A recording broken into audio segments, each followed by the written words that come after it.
Hello everyone, आप सभी का बहुत बहुत स्वागत है हमारे आज के इस सेशन में, जिसमें मैं आपके लिए लेकर आया हूं पूरे फरवरी मंथ के करंट अफेयर्स का रिवीजन, जिसे हम एमसीक्यू के माध्यम से पढ़ेंगे। तो चलिए दोस्तों, करते हैं शुरुआत। एक बार कंफर्म कर लीजिए सेशन को शुरू करने से पहले, am I audible to you people, am I visible to you people?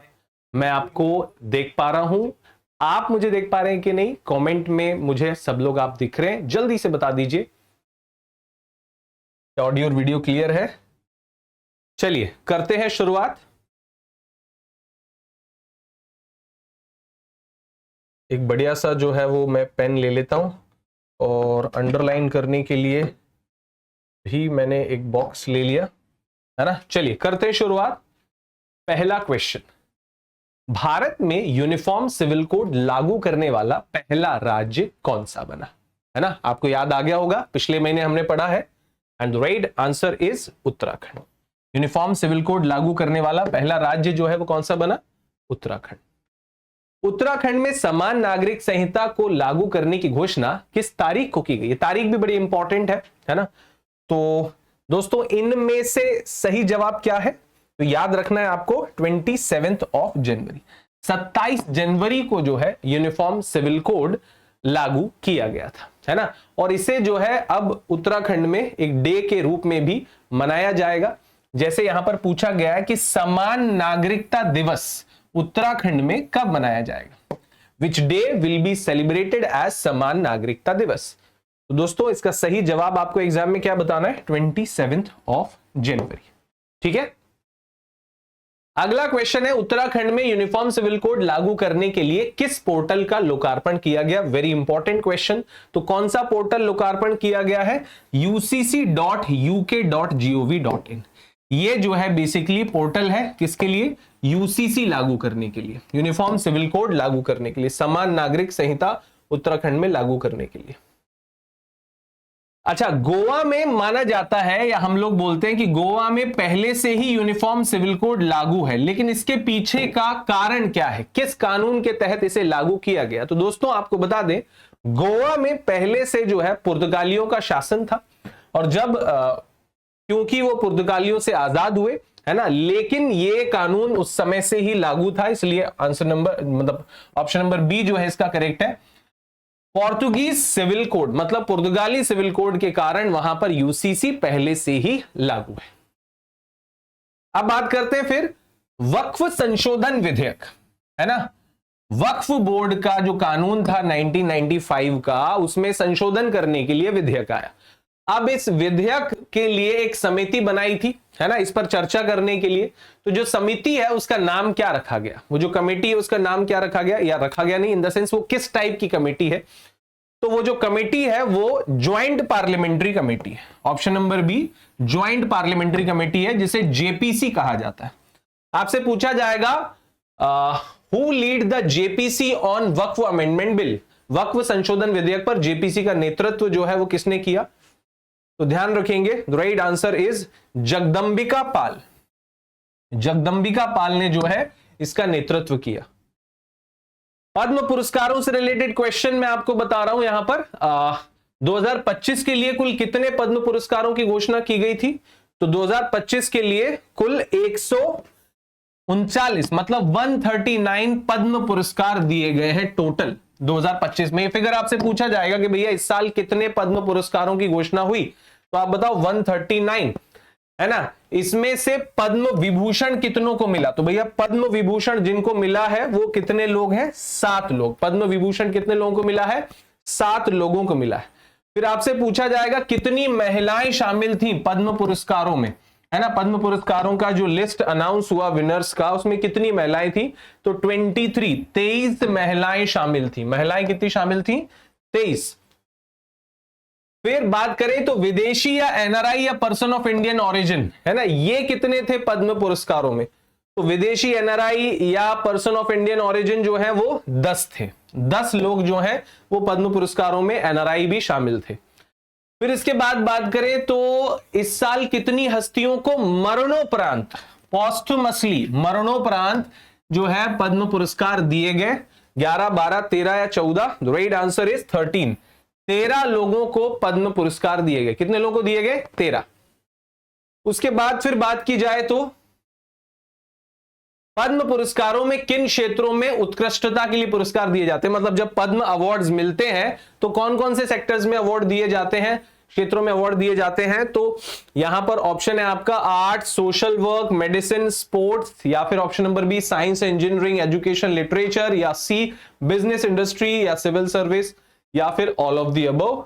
तो दोस्तों आपको याद रखना है ऑल ऑफ द अबव। इन सभी सेक्टर्स में अच्छा परफॉर्म करने और देश का नाम रोशन करने के लिए, देश की सेवा करने के लिए पद्म पुरस्कार दिए जाते हैं। दोस्तों टोटल 7 हस्तियों को पद्म विभूषण मिले, 139 हस्तियों को जो है पद्म पुरस्कार दिए गए हैं ओवरऑल, 19 जो है हस्तियों को पद्म भूषण मिले हैं और 113 हस्तियों को इस बार पद्मश्री से सम्मानित किया गया। 7 पद्म भूषण, 7 पद्म विभूषण, 19 पद्म भूषण और 113 पद्मश्री। फिर बात करें तो यहां पर ये नाम है, कम से कम आप जो है इनके नाम तो अच्छे से जो है पढ़ ही लीजिए, क्योंकि पद्म विभूषण पद्म पुरस्कारों में सबसे बड़ा होता है। तो डी नागेश्वर रेड्डी मेडिसिन की फील्ड से, जगदीश सिंह खेहर लोक मामले, है ना, कुमुदनी रजनीकांत लाखिया ये जो है आर्ट फील्ड से, लक्ष्मी नारायण सुब्रमण्यम ये भी आर्ट फील्ड से, एमटी वासुदेवन नायर इन्हें लिटरेचर और एजुकेशन के क्षेत्र में दिया गया मरणोपरांत। ओसामू सुजुकी मरणोपरांत ये जो है बिजनेस और इंडस्ट्री से रिलेटेड थे, मारुति सुजुकी से इनका संबंध था। शारदा सिन्हा जो कि बिहार की कोकिला कहलाती हैं, बिहार कोकिला, है ना, उनको कला के क्षेत्र में ये पद्म विभूषण, टोटल 7 लोगों को पद्म विभूषण दिया गया। पद्म भूषण भी जो है वो दिया गया है 13 लोगों को, है ना, ये नाम कुछ जो है यहां पर लिखे हुए हैं। उसके बाद पद्मश्री जो है वो 113 लोगों को दिया गया। अब पद्मश्री जो 113 लोगों को दिया गया भाई साहब, तो ये जो है बेसिकली कुछ जो सबसे फेमस है, जैसे अरिजीत सिंह, अरुंधति भट्टाचार्य, है ना, और आर अश्विन खेल से, है ना, अरिजीत सिंह कला के क्षेत्र से, अरुंधति भट्टाचार्य व्यापार और उद्योग के क्षेत्र से, तो इनको भी जो है वो क्या दिया गया, तो इनको पद्मश्री दिया गया। अब आईसीसी अवार्ड्स की अगर बात करें तो जसप्रीत बुमराह को किस पुरस्कार से जो है वो सम्मानित किया गया, जसप्रीत बुमराह को किस पुरस्कार से सम्मानित किया गया, जसप्रीत बुमराह भाई साहब को किस अवार्ड से नवाजा गया? तो सही जवाब है, the right answer is ICC test player of the year. ICC test player of the year के अवार्ड से सम्मानित किया गया। हालांकि एक और अवार्ड है, आगे हम उसकी बात करेंगे। फिर इसके बाद जसप्रीत बुमराह ये टाइटल पाने वाले कौन से नंबर के खिलाड़ी हैं? तो जसप्रीत बुमराह ये टाइटल पाने वाले जो है पहले तेज गेंदबाज है, पहले तेज गेंदबाज है। इससे पहले जो है test player of the year का अवार्ड भारत में किसी तेज गेंदबाज को नहीं मिला। जसप्रीत बुमराह ने कितने टेस्ट विकेट लिए पिछले साल 2024 में? तो 2024 में 71 विकेट लिए। जसप्रीत बुमराह ने कितने विकेट लिए? 71 विकेट लिए। ये सारी न्यूज जो है आप पिछले महीने जो है वो मतलब कि फैब में, फरवरी में सब पढ़ चुके हैं, तो आप रिवाइज कर रहे हैं, है ना। तो ध्यान रखिए एक एक इंफॉर्मेशन बड़े ध्यान से, क्योंकि अब जब आपका एग्जाम मेंस होगा तो क्वेश्चन जो है मार्च और फैब और जनवरी इनसे सबसे ज्यादा बनेंगे, तो पूरे ध्यान से इसे पढ़िएगा। फिर 2024 का ICC ODI player of the year, ICC ODI player of the year का खिताब किसने जीता है? तो भैया अजमतुल्ला ने जीता है। किसने जीता है? अजमतुल्ला ने, है ना। अजमतुल्ला जो है वो कहां के हैं? तो भैया ये अफगानिस्तान के। कहां के हैं ये? अफगानिस्तान के हैं, अफगानिस्तान के हैं। पहली बार ICC ODI player of the year का अवार्ड किस जो है देश के खिलाड़ी ने जीता? तो जैसा कि मैंने अभी बताया अफगानिस्तान के अजमतुल्ला ने जीता है ना। फिर इसके बाद भारत की किस महिला खिलाड़ी ने 2024 का women's one day player of the year का खिताब जीता? हरमनप्रीत, स्मृति, शेफाली या Deepti? Right answer is Smriti Mandhana. Smriti Mandhana ने जो है women's one day player of the year का खिताब जीता है। फिर बात करें तो टेनिस प्लेयर है यानिक सिनर, यानिक सिनर या जेनिक सिनर बोले हम, तो यानिक सिनर जो है इन्होंने कौन सा खिताब जीता भैया? French open, Wimbledon, Australian open या यूएस ओपन? तो इन्होंने ऑस्ट्रेलियन ओपन जीता। कौन सा ओपन जीता है? Australian open. ये कहां के हैं? तो ये इटली के हैं। कहां के हैं ये? इटली के हैं। फिर आगे बात करें तो यानिक सिनर ने जो है ऑस्ट्रेलियन ओपन में किस खिलाड़ी को हराया है? तो इन्होंने जो है वो अलेक्जेंडर ज्वेरेव को हराया। किसको हराया? अलेक्जेंडर ज्वेरेव को हराया इन्होंने और ऑस्ट्रेलियन ओपन जीता है। जेनिक सिनर ने पहली बार ऑस्ट्रेलियन ओपन कब जीता था? फर्स्ट टाइम जब ऑस्ट्रेलियन ओपन जीता था तो कब जीता था? The right answer is 2024। इसका मतलब यह है कि जो यानिक सिनर भाई साहब हैं, इन्होंने ऑस्ट्रेलियन ओपन जो है वो 2 बार जीता है। एक तो इन्होंने जीता है 2024 में और दूसरा इन्होंने जीता है 2025 में, है ना। इनसे जुड़ी एक और खबर है जो आगे के क्वेश्चंस में है। फिर बात करें तो अगर फीमेल कैटेगरी में बात करें तो ऑस्ट्रेलियन ओपन कौन जीता है ना। महिला कैटेगरी में, फीमेल कैटेगरी में ऑस्ट्रेलियन ओपन कौन जीता है? तो मेडिसन कीज जो है वो फीमेल कैटेगरी में ऑस्ट्रेलियन ओपन जीती है, ध्यान रखेंगे, है ना। मेडिसन कीज कहां की है? तो मेडिसन कीज जो है वो यूएसए की है। कहां की है ये? यूएसए की है, याद रखेंगे आप। फिर ग्लोबल प्लास्टिक एक्शन पार्टनरशिप, जिसे जीपैप बोला जाता है, जिसे ग्लोबल प्लास्टिक एक्शन पार्टनरशिप, इसमें कितने नए देश जुड़े, है ना। Global plastic action partnership, plastic का जो बढ़ता पॉल्यूशन है उसको रोकने के लिए यह समूह बना है ना। तो इसमें अभी नए देश कितने शामिल हुए हैं? तो दोस्तों इसमें नए देश जो शामिल हुए हैं वो 7 नए देश शामिल हुए, है ना। आपसे पूछा जाए कि 7 नए देश जुड़ने के बाद, 7 नए देश जुड़ने के बाद अब टोटल कितनी संख्या हो गई है देशों की? तो सही जवाब है 25। टोटल देश जो है वो अब कितने हो गए? 25 देश हो गए दोस्तों, याद रखेंगे आप, ठीक है। ग्लोबल प्लास्टिक एक्शन पार्टनरशिप किस वर्ष शुरू की गई थी? तो भैया ये 2018 में शुरू हुई थी और अब इसमें जो है वो अब कितने हो गए हैं? 25 सदस्य हो गए। ये अभी थोड़ी देर पहले हमने पढ़ा, 25 सदस्य देश ग्लोबल प्लास्टिक एक्शन पार्टनरशिप में शुरू हो, मतलब शामिल हो चुके हैं अभी तक। 2018 में ये बनी थी। जीपैप किसके द्वारा शुरू किया गया था? United nation, world economic forum, European union या वर्ल्ड बैंक? तो दोस्तों वर्ल्ड इकोनॉमिक फोरम के द्वारा जो है जीपैप की शुरुआत हुई थी 2018 में, है ना। Global plastic action partnership. GPAP का मुख्य उद्देश्य क्या है? तो जीपैप का मुख्य उद्देश्य है प्लास्टिक पॉल्यूशन का समाधान, है ना। एड्रेस प्लास्टिक पोल्यूशन लोगों के संज्ञान में लेके आना और उसका समाधान खोजना जो है बेसिकली इसका उद्देश्य है, ठीक है। फिर आगे बात करते, प्रधानमंत्री नरेंद्र मोदी ने Utkarsh Orissa, make in Orissa conclave का उद्घाटन जो है वो कहां किया? तो भैया उत्कर्ष उड़ीसा कॉन्क्लेव का उद्घाटन भुवनेश्वर में किया गया। कहां पर किया गया? भुवनेश्वर में किया गया, है ना, ध्यान रखेंगे। किसने किया आयोजन? तो भैया ये आयोजन जो है वो उड़ीसा सरकार के द्वारा किया गया। उत्कर्ष उड़ीसा, ये इन्वेस्टर समिट थी, है ना, उड़ीसा की। फिर Utkarsh Orissa make in India conclave जो है किस स्थान पर हुई? तो भैया भुवनेश्वर में। कहां पर हुई है? जनता मैदान, भुवनेश्वर जनता मैदान में आयोजित की गई। Utkarsh Orissa make in Orissa conclave में किसे फोकस कंट्री के रूप में रखा गया? देखो ये इंपॉर्टेंट है। तो उत्कर्ष उड़ीसा कॉन्क्लेव का जो फोकस कंट्री रहा ऑस्ट्रेलिया, जापान और इटली, मतलब कि option number B, Australia, Japan और इटली। अच्छा, अब उसके बाद फिर बात करें तो Utkarsh Orissa make in Orissa conclave में उड़ीसा सरकार का लक्ष्य कितने करोड़ रुपए जुटाने का है या था? तो 5 लाख करोड़ रुपए जुटाने का लक्ष्य जो है वो रखा था।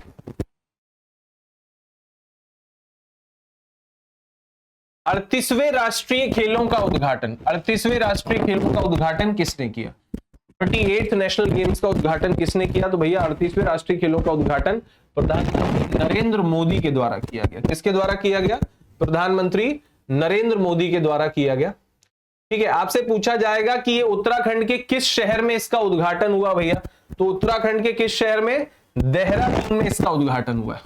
38वें राष्ट्रीय खेल है, ये आपको याद रखना है, 38वें राष्ट्रीय खेल। फिर आगे बात करें तो 38वें राष्ट्रीय खेलों का उद्घाटन समारोह जो है वो कौन से स्टेडियम में हुआ?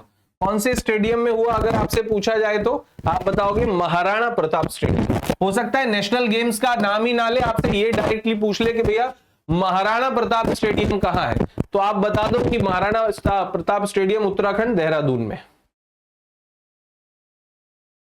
फिर आपसे अगर पूछे कि भैया 38वें राष्ट्रीय खेल जो है वो कितने जिलों में खेला जाएगा देहरादून में, right answer is national games जो है वो 8 जिलों के 11 शहरों में, बेसिकली 8 डिस्ट्रिक्ट की 11 सिटीज में आयोजित किया जाएगा।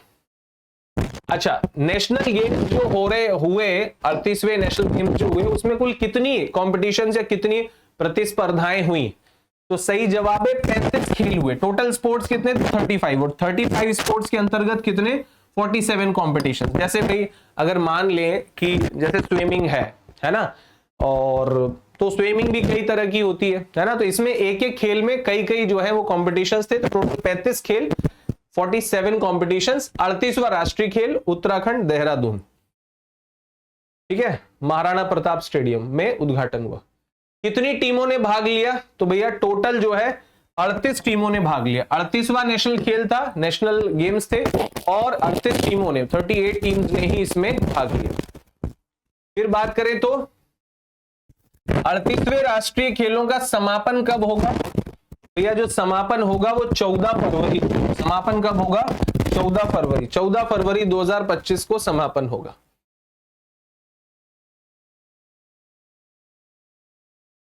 फिर इसके बाद कौन सा राज्य अपने राज्य में ही सभी राष्ट्रीय खेलों के इवेंट आयोजित करने वाला पहला राज्य बना, कौन सा राज्य अपने राज्य में ही राष्ट्रीय खेलों के इवेंट को आयोजित, सभी राष्ट्रीय खेलों के इवेंट को आयोजित करने वाला पहला राज्य बना, तो वो बना आपका कौन सा, उत्तराखंड, है ना। सभी तरह के जो राष्ट्रीय खेल हैं, सभी राष्ट्रीय खेलों के इवेंट आयोजित करने वाला पहला राज्य बना। नेशनल लेवल के जितने भी खेल होते हैं सबके इवेंट जो है आयोजित कर चुका है। अच्छा, सॉफ्टवेयर कंपनी जोहो के सीईओ कौन बने, सॉफ्टवेयर कंपनी जोहो के सीईओ कौन बने, भैया जोहो के सीईओ बने शैलेश कुमार दवे। शैलेश कुमार दवे जो है वो सॉफ्टवेयर कंपनी जोहो के सीईओ बने, याद रखेंगे आप लोग, ठीक है। केंद्र सरकार ने मुख्य चुनाव आयुक्त की नियुक्ति के लिए जो सर्च कमेटी बनाई, वो सर्च कमेटी का गठन जो है वो कब किया, तो भैया सर्च कमेटी का गठन 27 जनवरी को, 27 जनवरी को किया गया मुख्य चुनाव आयुक्त की नियुक्ति के लिए। सर्च कमेटी की अध्यक्षता किसने की, तो भैया सर्च कमेटी की अध्यक्षता जो है वो लॉ मिनिस्टर अर्जुन राम मेघवाल, है ना। अभी चुनाव आयुक्त तो वैसे तो हम जानते हैं कि भैया जो चुनाव आयुक्त को मुख्य चुनाव आयुक्त बना दिया गया, नाम है उनका ज्ञानेश कुमार, लेकिन उन्हें चुनने के लिए जो कमेटी बनी थी उसके अध्यक्ष जो थे वो अर्जुन राम मेघवाल, हमारे कानून मंत्री। ICC emerging mains cricketer of the year का अवार्ड किसको मिला, ICC men's emerging cricketer of the year का अवार्ड जो है वो कमिंदु मेंडिस, किसको मिला, कमिंदु मेंडिस को मिला, दोस्तों याद रखेंगे। उसके बाद फिर बात करें तो ICC umpire of the year का अवार्ड किसको मिला, ICC umpire of the year का अवार्ड इनमें से मिला है रिचर्ड इलिंगवर्थ। रिचर्ड इलिंगवर्थ को ICC umpire of the year का खिताब जो है वो दिया गया। इसरो ने हाल ही में किस सैटेलाइट से जीएसएलवी F-15 रॉकेट के जरिए किस सैटेलाइट को लॉन्च किया, इसरो ने कौन सा सैटेलाइट लॉन्च किया, F-15 रॉकेट की, right answer is NVS-02, navigational satellite 02 जो है इसरो ने लॉन्च किया जीएसएलवी F-15 रॉकेट की मदद से, है ना। आपको बता दें कि ये लॉन्चिंग श्रीहरिकोटा से हुई, नेविगेशनल सैटेलाइट है, सैटेलाइट का नाम NVS-02 था, है ना, और ये जियो सिंक्रोनस सैटेलाइट था। सतीश धवन स्पेस सेंटर श्रीहरिकोटा से लॉन्च हुआ। ये इसरो का 100वां लॉन्चिंग मिशन था, है ना, 100th लॉन्चिंग मिशन था, है ना।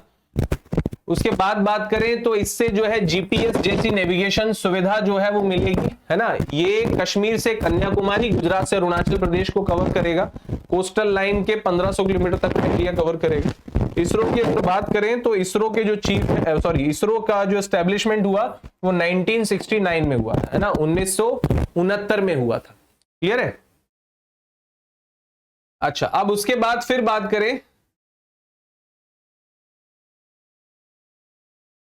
जापान अकेडमी फिल्म पुरस्कार, जापान अकेडमी फिल्म पुरस्कार 2024 में किस भारतीय फिल्म को सर्वश्रेष्ठ अंतरराष्ट्रीय कैटेगरी में नामांकित किया, तो किस भारतीय फिल्म को सर्वश्रेष्ठ अंतरराष्ट्रीय कैटेगरी में नामित किया गया जापान अकादमी फिल्म पुरस्कार ने? तो यहां पर ये फोटो देख के आपको समझ में आ रहा है कि भैया लापता लेडीज को जो है इसमें नॉमिनेट किया गया था, शामिल किया गया सर्वश्रेष्ठ भारतीय फिल्म, है ना, नहीं सॉरी, सर्वश्रेष्ठ अंतरराष्ट्रीय फिल्म कैटेगरी में।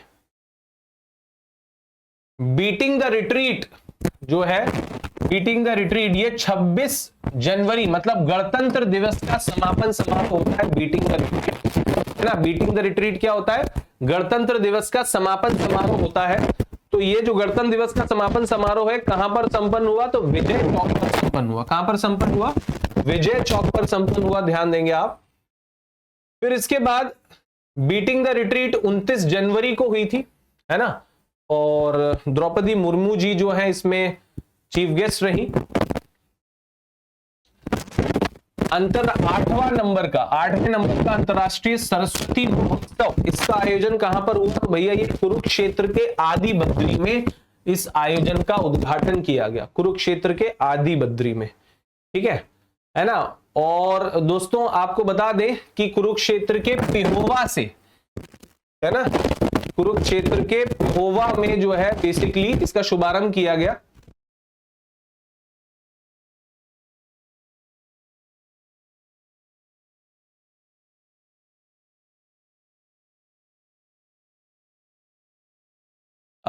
चलिए एक और चीज मैं आपको बताना चाहता था। आदि बद्री से जो है शुरुआत हुई, पिहोवा में ये समाप्त होगा, देखो, है ना। अभी जो शुभारंभ हुआ, उद्घाटन कार्यक्रम जो हुआ वो जो है बेसिकली आदि बद्री में हुआ है, और आदि बद्री से शुरू होकर जो है बेसिकली ये पिहोवा पे समाप्त होगा, है ना। 29 से 4 जनवरी मतलब हो चुका है। फिर उसके बाद बेलारूस के राष्ट्रपति के रूप में अलेक्जेंडर लुकाशेंको कितनी बार राष्ट्रपति चुने गए? नाम क्या है? Alexander Lukashenko. अलेक्जेंडर लुकाशेंको जो है कितनी बार जो है वो राष्ट्रपति चुने गए हैं बेलारूस के? तो अलेक्जेंडर लुकाशेंको जो है वो 7वीं बार बेलारूस के राष्ट्रपति चुने गए, ठीक है। फिर इसके बाद सर्बिया के प्रधानमंत्री कौन बने? सर्बिया के प्रधानमंत्री का नाम है मिलोस वुसेविक। सर्बिया के प्रधानमंत्री का नाम क्या है? मिलोस वुसेविक। इन्होंने इस्तीफा प्रधानमंत्री पद से इस्तीफा दिया।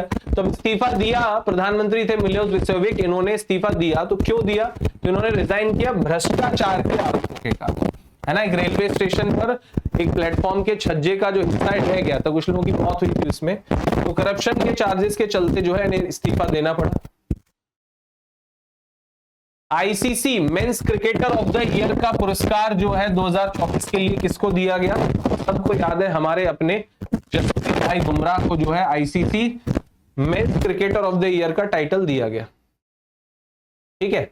अच्छा, इन्होंने टेस्ट में जो है 2024 में 71 विकेट लिए थे, है ना। उस समय इनके 907 अंक, ठीक है। और इन्हें 2 पुरस्कार मिले हैं, एक तो पुरुष क्रिकेटर ऑफ द ईयर का पुरस्कार मिला और test cricketer of the year का पुरस्कार, 2 पुरस्कार मिले हैं। बुमराह को कितने मिले हैं? 2 पुरस्कार, test cricketer of the year और men's cricketer of the year. Rahul Dravid को सबसे पहले ये अवार्ड मिला था, है ना, men's cricketer of the year का। फिर अर्शदीप सिंह जो है, अर्शदीप सिंह को कौन सा अवार्ड मिला? तो अर्शदीप सिंह को भैया पुरुष T20 ऑफ द ईयर का अवार्ड मिला। स्मृति मंधाना को आईसीसी महिला एक दिवसीय जो है या वनडे जो है female player of the year का अवार्ड मिला मंधाना को। अजमतुल्ला को क्या मिला? तो भैया आईसीसी पुरुष, है ना, one day cricketer of the year का अवार्ड जो है वो मिला है ना, किसको? अजमतुल्ला, जो कि अफगानिस्तान के हैं। इंग्लैंड के जो है पूर्व क्रिकेटर जो कि अंपायर बने रिचर्ड इलिंगवर्थ, किनको अंपायर ऑफ द ईयर का अवार्ड मिला। हालांकि इसके क्वेश्चन मैंने अभी आपको सॉल्व कराए थे। हाल ही में असम की दूसरी राजधानी किस शहर को घोषित किया गया? तो भैया असम की जो दूसरी राजधानी है वो डिब्रूगढ़ शहर को घोषित किया गया। किसको? डिब्रूगढ़ शहर को घोषित किया गया। एलन मस्क भी नोबेल प्राइज के लिए नॉमिनेट हो गया भैया। तो एलन मस्क को जो है नॉमिनेट किसने किया नोबेल प्राइज के लिए? तो इन्हें जो है वो ब्रैंको ग्रिम्स ने जो है वो नॉमिनेट किया। किसने किया? ब्रैंको ग्रिम्स ने, जो कि एक सांसद है, उन्होंने एलन मस्क को नॉमिनेट किया, है ना। और ये जो है बेसिकली स्लोवेनिया के सांसद है। आपसे पूछा जाए कि ये कहां के सदस्य, तो यूरोपीय संसद में स्लोवेनिया के सदस्य हैं जिनका नाम है ब्रैंको ग्रिम्स। इन्होंने नोबेल शांति पुरस्कार के लिए नॉमिनेट किया है। किसको नॉमिनेट किया? Elon Musk. हालांकि नहीं मिलेगा भाई, है ना, शांति के लिए कोई ऐसा बहुत बड़ा प्रयास एलन मस्क ने नहीं किया है, ठीक है। तो ये नोबेल प्राइज, तो वो भी शांति का नोबेल प्राइज। हाँ, लेकिन डोनाल्ड भाई ट्रंप को मिल सकता है। इस तरह से एक्टिविटीज उनकी चल रही है ना, यूक्रेन युद्ध को रोकने के लिए जो प्रेशर पॉलिटिक्स वो कर रहे हैं, है ना, तो उन्हें नोबेल शांति पुरस्कार तो मिल सकता है। ठीक है, देखते हैं अगर युद्ध रुक जाए तब बात है। National critical mineral mission, national critical mineral mission को कितने वर्षों की अवधि के लिए बढ़ा दिया गया? तो नेशनल क्रिटिकल मिनरल मिशन को अगले 7 वर्षों की अवधि के लिए जो है वो मंजूरी दी है।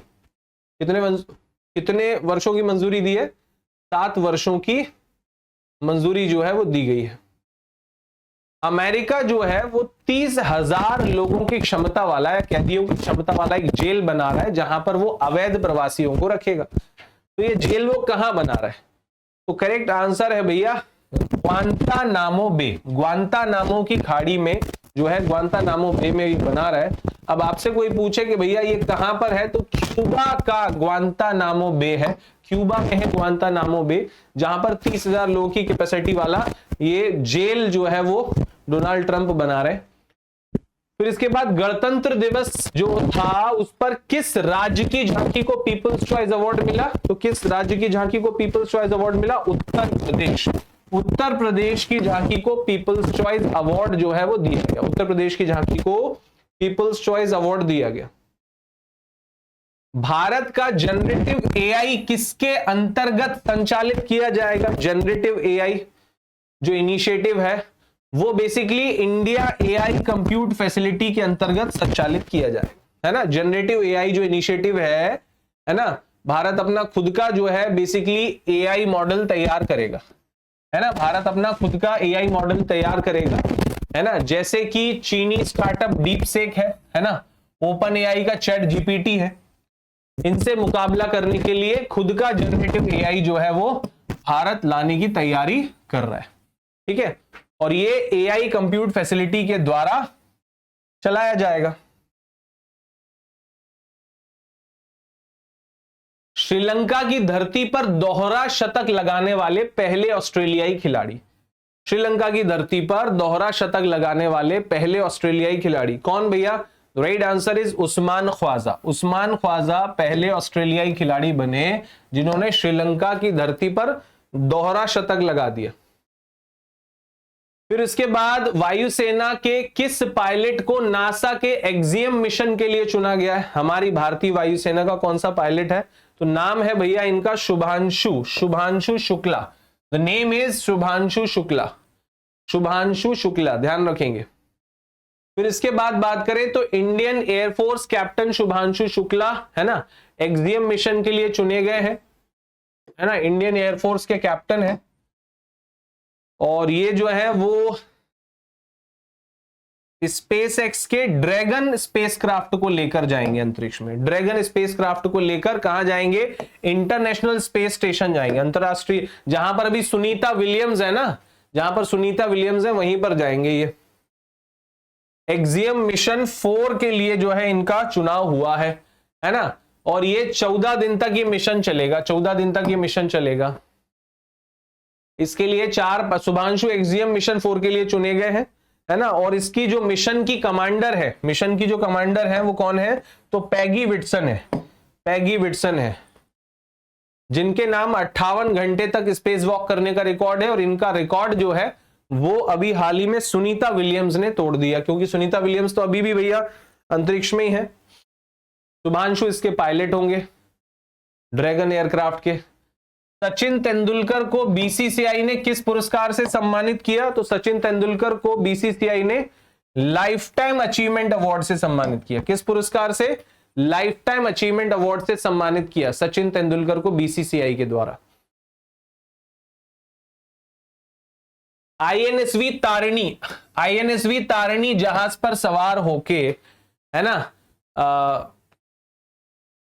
लेफ्टिनेंट दिलना के और रूपा ए, लेफ्टिनेंट कमांडर दिलना ए और रूपा के, ये दोनों नेवी के ऑफिसर्स हैं। ये आईएनएस तारिणी पर सवार होके गोवा से इन्होंने शुरुआत की और पूरी दुनिया का चक्कर लगाने के लिए ये पहुंची है ना। तो अब जो है ये कहां पहुंच गई है भैया, तो ये जो है वो सब धरती का सबसे सुदूरवर्ती पॉइंट है, जो धरती से सबसे दूर माना जाता है, पॉइंट नीमो जिसे बोला जाता है। तो पॉइंट नीमो तक पहुंच गई है ये, है ना। और मैंने जब आपको बेसिकली पढ़ाया था, जब ये घटना घटी थी, है ना, तब मैंने आपको बताया था कि भाई ये जो है ऑस्ट्रेलिया के, अंटार्कटिका के ठीक ऊपर ऑस्ट्रेलिया और न्यूजीलैंड के राइट में ये पॉइंट नीमो बना हुआ है, पैसिफिक ओशन में, है ना, साउथ पैसिफिक ओशन में, वहां ये पहुंची है ना। और ये धरती वाले हिस्से से 2688 किलोमीटर दूर है ना। कहा जाता है कि ये जो है बेसिकली किसी भी धरती पर मौजूद मानव से इतना दूर है, उतना तो इंटरनेशनल स्पेस स्टेशन भी नहीं है। इंटरनेशनल स्पेस स्टेशन तो 400-450 किलोमीटर ऊपर है, पर इस पॉइंट से कोई भी इंसान जो है वो लगभग 2600 किलोमीटर दूर है। हाल ही में सूखा राहत परियोजनाओं के लिए, है ना, इसके लिए सूखा राहत परियोजनाओं के लिए जो है बेसिकली कितना पैसा मंजूर किया गया, है ना। इस कमेटी के जो अध्यक्ष हैं वो अमित शाह थे। तो 3027, है ना, ध्यान रखो, 3027.6 करोड़ रुपए मंजूर किए गए। 3027.6 करोड़ रुपए मंजूर किए गए। उसके बाद फिर भारतीय मूल की अमेरिकी अंतरिक्ष यात्री सुनीता विलियम्स ने कितने घंटे की स्पेस वॉक का रिकॉर्ड बनाया, तो भैया 62 घंटे 6 मिनट का रिकॉर्ड बनाया है ना। 62 घंटे 6 मिनट का रिकॉर्ड बनाया है।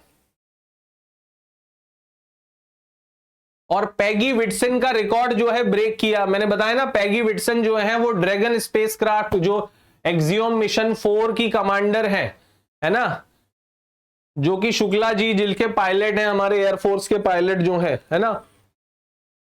तो उसी मिशन में जो है जो मिशन कमांडर है पैगी विटसन, है ना, उनका रिकॉर्ड ब्रेक किया है सुनीता विलियम्स ने। 62 घंटे 6 मिनट तक स्पेस का जो है स्पेस वॉक का रिकॉर्ड इनका है। और ये पैगी विटसन का कितना है, तो पैगी विटसन का 60 घंटे 21 मिनट का है। इस साल जो भारत का आर्थिक सर्वेक्षण पेश किया गया, इकोनॉमिक सर्वे ऑफ इंडिया जो पेश किया गया, तो फाइनेंशियल ईयर 2026 में जीडीपी की वृद्धि का अनुमान लगाया 6.3% से 6.8% तक, है ना। 2047 तक भारत को विकसित भारत बनने के लिए 1 से 2 दशक तक लगातार जो है वो 8% की ग्रोथ रेट हमें चाहिए, अगर हम 2047 तक विकसित भारत बनना चाहते हैं तो। अच्छा, उसके बाद फिर बात करें तो 2023-24 में जो खुदरा महंगाई रही, 2023-24 की जो खुदरा महंगाई रही, है ना, वो कितनी रही, 5.4%। खुदरा महंगाई मतलब रिटेल इन्फ्लेशन, है ना। अप्रैल से दिसंबर 2024 के बीच में ये 4.9% रही, मतलब 2024 वाला जो फाइनेंशियल ईयर है ना, उसमें जो है 5.4 रही। लेकिन 2025 वाला फाइनेंशियल ईयर जो अप्रैल से दिसंबर 2024 तक, इसमें 4.9% रही, मतलब महंगाई कम हो गई। दिसंबर 2024 में महंगाई दर 5.2% थी, सिर्फ दिसंबर के लिए। बेरोजगारी दर की बात करें तो फाइनेंशियल ईयर 2024 मतलब कि 23-24 में बेरोजगारी दर घटकर 3.2% हो गई 23-24 में। ईपीएफओ का नेट पेरोल जो है 6 वर्षों में 2 गुना हुआ, रोजगार जो है वो बढ़ा, ऐसा ईपीएफओ के ट्रेंड्स बताते हैं।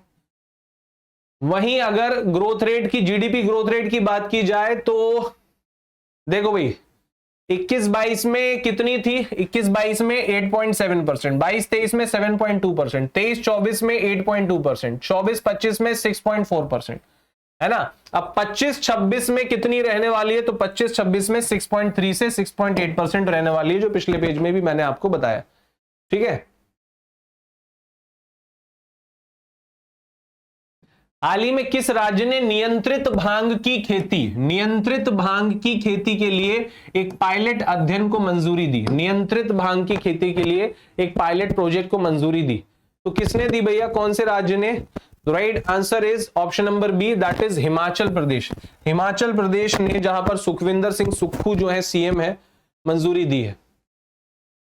आईफा में किसको श्रद्धांजलि दी गई? तो भैया आईफा में राज कपूर की 100वीं जयंती, राज कपूर की 100वीं जयंती को जो है सेलिब्रेट किया गया।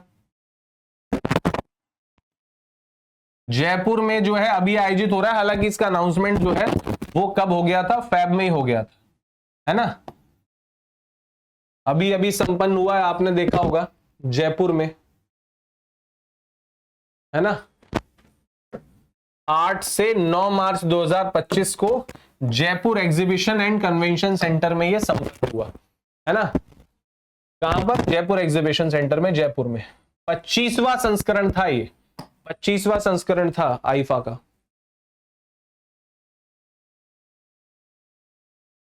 रेल मंत्रालय वन स्टॉप समाधान के लिए किस ऐप को लॉन्च करने की तैयारी थी? रेल मंत्रालय जो है वो कौन सा ऐप लॉन्च करने जा रहा है? तो सुपर ऐप, है ना। वन स्टॉप सॉल्यूशन मतलब एक ही एप्लीकेशन पर सारे काम होंगे, तो ये जो है वो सुपर ऐप इसके लिए जो है वो बनाया जा रहा है रेल मंत्रालय के द्वारा। फिर इसके बाद जीएसटी कलेक्शन कितने लाख करोड़ रुपए का हुआ जनवरी 2025 में? जनवरी 2025 में जीएसटी कलेक्शन कितना रहा? तो भैया ये रहा 1.96 लाख करोड़ रुपीस, है ना।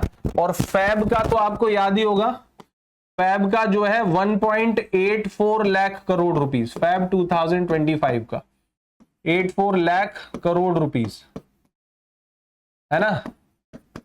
तो ये कितना परसेंट ज्यादा रहा? 9.1% ज्यादा रहा पिछले साल से, ईयर ऑन ईयर, है ना। और ये जो है 1.96 लाख करोड़ रुपीस रहा, और ये कितना ज्यादा रहा पिछले साल से? तो 12.3% ज्यादा रहा, है ना। 1.96 लाख करोड़ रुपीस जनवरी 2025 का ग्रोथ रेट रहा, सॉरी जो जीएसटी टैक्स कलेक्शन रहा, और ये पिछले साल से लगभग 12.3% ज्यादा रहा। ICC women under 19 T20 world cup किसने जीता? ICC women under 19 T20 world cup जो है वो किसने जीता? भैया भारत ने जीता है। किसने जीता है? भारत ने जीता है। ICC T20 under 19 world cup जो है वो भारत ने जीता है। उसके बाद फिर बात करें तो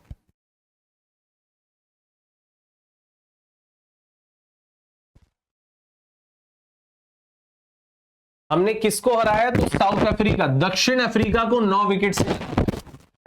भारतीय महिला अंडर 19 जो है टीम ने लगातार दूसरी बार आईसीसी महिला अंडर T20 विश्व कप जो है वो जीता है। कप्तान जो थी वो निक्की प्रसाद थी, उनकी कप्तानी में इंडियन टीम ने अंडर 19 महिलाओं की साउथ अफ्रीका को हराकर ये वर्ल्ड कप जीता है।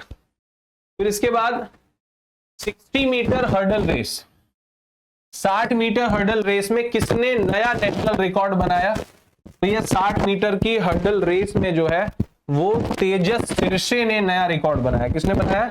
तेजस सिरसे के द्वारा नया रिकॉर्ड बनाया। कहां पर? फ्रांस में। तेजस सिरसे ने नया रिकॉर्ड बनाया, ठीक है।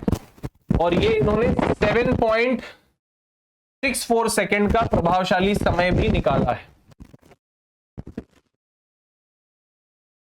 वर्ल्ड वेटलैंड डे कब मनाया जाता है? विश्व आर्द्र भूमि दिवस जो है वो कब मनाया जाता है? तो दोस्तों वर्ल्ड वेटलैंड डे जो है वो 2 फेब मतलब कि 2 फरवरी को मनाया जाता है। वर्ल्ड वेटलैंड डे कब मनाते?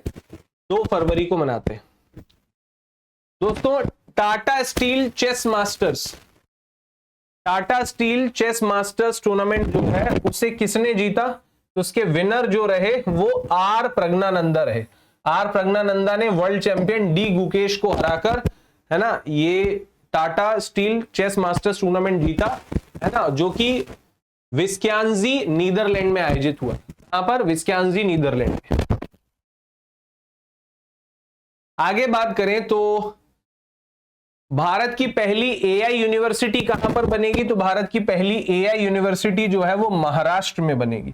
भारत की पहली एआई यूनिवर्सिटी महाराष्ट्र में। दोस्तों ग्रैमी अवार्ड का वितरण हुआ। इस बार जो ग्रैमी अवार्ड दिए गए वो 67वें ग्रैमी अवार्ड दिए गए, लॉस एंजलिस में दिए गए, 67वें ग्रैमी अवार्ड्स। अच्छा, खास बात यह है कि इस बार जो है भारतीय मूल की संगीतकार चंद्रिका टंडन को जो है बेस्ट न्यू एज एल्बम को जो है चैंट कैटेगरी में, त्रिवेणी नाम का इनका एल्बम था, इसको जो है ग्रैमी अवार्ड दिया गया। चंद्रिका टंडन का एल्बम था त्रिवेणी, त्रिवेणी नाम के एल्बम को जो है basically Grammy award best new age album के लिए दिया गया। फिर इसके बाद मरणोपरांत जो है चौथा ग्रैमी अवार्ड दिया गया है ना, चौथा ग्रैमी पुरस्कार दिया गया मरणोपरांत। किसको दिया गया? तो मरणोपरांत जिमी कार्टर, जिमी कार्टर जो है वो अमेरिका के पूर्व राष्ट्रपति थे जिनका जो है हाल ही में निधन हुआ था, और उन्होंने जो है एक स्टोरी नरेट की थी और वो थी last Sunday in the plains. Last Sunday in the plains जो है उन्होंने बेसिकली नरेशन दिया था, सेंटेनियल सेलिब्रेशन। तो इस बुक को इन्होंने नरेट किया था और इसी वजह से जो है इनको क्या दिया गया? ग्रैमी अवार्ड दिया। अपनी आवाज दी थी इन्होंने ऑडियो बुक को, है ना। कौन सी बुक थी ये? Audio book. फिर देश का पहला व्हाइट टाइगर ब्रीडिंग सेंटर जो है वो कहां पर? मध्य प्रदेश के रीवा में खोला जा रहा है। व्हाइट टाइगर ब्रीडिंग सेंटर, सफेद बाघ प्रजनन केंद्र। दोस्तों अगर बात की जाए मोस्ट पावरफुल कंट्रीज की, तो चाइना इस मामले में नंबर 1 है according to Forbes magazine. Forbes magazine का कहना है कि most powerful countries, most powerful countries की लिस्ट में जो है नंबर 1 पर अमेरिका है, चाइना जो है 2 पर है, रशिया जो है वो 3 पर है ना। टॉप 10 में इंडिया नहीं है भाई। रुपया जो है वो फरवरी में 87 रुपए तक नीचे गिर गया, है ना। रुपए का डॉलर के कंपैरिजन में अगर बात करें तो एक्यूवेरिन नाम का एक वॉर प्रैक्टिस है, मिलिट्री एक्सरसाइज है, वो भारत किस देश के साथ करता है? तो एक्यूवेरिन नाम की जो मिलिट्री एक्सरसाइज है वो भारत मालदीव के साथ करता है। किसके साथ करता है? मालदीव के साथ। और ये मालदीव के माफिलापुशी में आयोजित किया गया। मालदीव के कहां था? माफिलापुशी में 13वां एक्यूवेरिन हुआ। कौन से नंबर का? 13वां एक्यूवेरिन हुआ। ज्ञान भारतम मिशन, है ना, हाल ही में बजट में इसका डिस्कशन किया गया, ज्ञान भारतम मिशन। तो ये ज्ञान भारतम मिशन का उद्देश्य क्या है? 1 करोड़ पांडुलिपियों का या मैन्यूस्क्रिप्ट्स का कंजर्वेशन, मतलब कि संरक्षण, है ना, उन्हें प्रिजर्व करना, प्रिजर्वेशन, डॉक्यूमेंटेशन पांडुलिपियों का, मैन्यूस्क्रिप्ट्स का। महाराष्ट्र सरकार ने सरकारी कार्यालयों में किस भाषा को अनिवार्य कर दिया? तो महाराष्ट्र सरकार ने सरकारी भाषा जो सरकारी कार्यालयों में किस भाषा को अनिवार्य किया? तो भैया इन्होंने मराठी भाषा को जो है अनिवार्य कर दिया। किसको अनिवार्य करा? मराठी जो है भाषा को अनिवार्य कर दिया महाराष्ट्र सरकार ने। बेल्जियम के नए प्रधानमंत्री कौन बने? तो बेल्जियम के नए प्रधानमंत्री बने हैं बोडी वेवर। बोडी वेवर जो है वो बेल्जियम के नए प्रधानमंत्री बने। चंद्रयान से चुनाव तक, चंद्रयान से चुनाव तक ये किसकी पहल थी? तो भैया चंद्रयान से चुनाव तक ये जो पहल थी ये चुनाव आयोग की पहल थी। आपसे कोई पूछा जाए कि भैया चुनाव आयोग के अध्यक्ष मतलब चीफ इलेक्शन कमिश्नर जो है, मुख्य चुनाव आयुक्त कौन बन गए? तो ज्ञानेश कुमार, ज्ञानेश कुमार क्या बन गए? अब चीफ इलेक्शन कमिश्नर बन गए, सीईसी बन गए।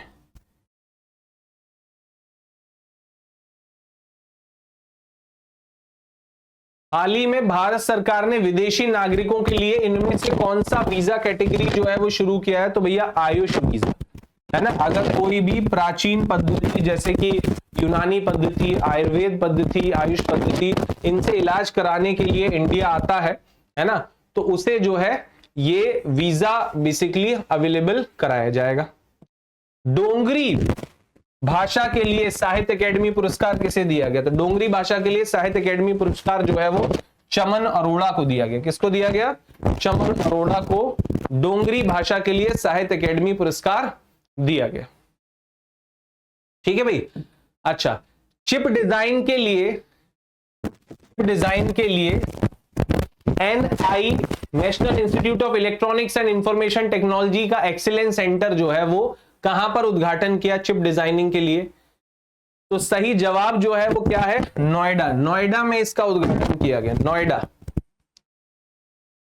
हाल ही में ऑस्ट्रेलियाई क्रिकेट हॉल ऑफ फेम में कौन शामिल किया गया, इनमें से ऑस्ट्रेलियाई क्रिकेट हॉल ऑफ फेम में कौन शामिल किया गया, तो भैया माइकल वेवन को शामिल किया। किसको शामिल किया गया, माइकल वेवन को शामिल किया गया। भारत की कौन सी भारतीय अमेरिकी संगीतकार है जिनको ग्रैमी अवार्ड मिला, तो अभी थोड़ी देर पहले फोटो दिखाई थी मैंने आपको, चंद्रिका टंडन, जिनको अपने एल्बम त्रिवेणी के लिए, इनका एल्बम का नाम क्या था, तो इनके एल्बम का नाम था त्रिवेणी, त्रिवेणी नाम का एल्बम था। आकाशवाणी के न्यूज रीडर वेंकट रमन का हाल ही में कितने वर्ष की उम्र में निधन हो गया, कितने वर्ष की आयु में निधन हो गया, तो भैया इनका निधन हुआ एट द एज ऑफ 102, 102 वर्ष की आयु में निधन हुआ। नाम अच्छे से याद रख लेना, वेंकट रमन, आकाशवाणी के न्यूज रीडर थे ये, है ना। और आपसे पूछा जाए कि किस भाषा के न्यूज रीडर थे, तो भैया तमिल में ये दिल्ली से प्रसारित देश को, जनता को जो है बेसिकली ये खबरें सुनाते थे। और इन्होंने आजादी की खबर भी पढ़ी थी 15 अगस्त 1947 को तमिल भाषा में सुबह 5:45 पर इन्होंने आजादी की खबर भी पढ़ी थी। इसके लिए उन्हें पुरस्कृत भी किया गया था, है ना।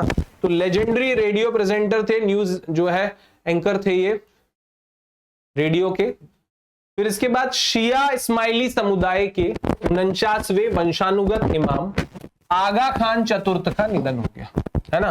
तो ये आगा खान चतुर्थ का निधन किस जगह पर हुआ, तो आगा खान चतुर्थ का निधन जो है वो पुर्तगाल में हुआ। कहां पर हुआ भैया, पुर्तगाल में उनका निधन हुआ, ठीक है। फिर गुजरात में यूनिफॉर्म सिविल कोड लागू करने के लिए कितने सदस्य कमेटी बनाएगी, तो गुजरात में यूनिफॉर्म सिविल कोड लागू करने के लिए 5 सदस्य कमेटी बनाएगी, 5 मेंबर्स कमेटी बनाई गई, ठीक है। स्पेन ने हाल ही में वर्किंग आवर्स को घटा दिया। स्पेन ने क्या किया है, तो स्पेन ने हाल ही में वर्किंग आवर्स को घटाकर कितना घंटे कर दिया भैया, तो 40 घंटे से घटाकर 37.5 घंटे कर दिया। स्पेन ने वर्किंग आवर्स को 40 घंटे से, वीकली, एक हफ्ते में केवल 37.5 घंटे काम करना पड़ेगा, है ना। मतलब आप ये कह सकते हो कि अगर 6 दिन काम होता है हफ्ते में, संडे को छोड़कर, है ना, तो ज्यादा से ज्यादा हर दिन 6.25 घंटे काम करना है लोग, है ना। और हो सकता है कि ये 5 डे वर्किंग वहां पर कर दिया हो, 5 डे वर्किंग करेंगे तो 7.5 घंटे पर डे मुझे लगता है काम करना पड़ेगा, बात है ये। चलिए अब आगे बढ़ते हैं, नेक्स्ट है अमेरिका ने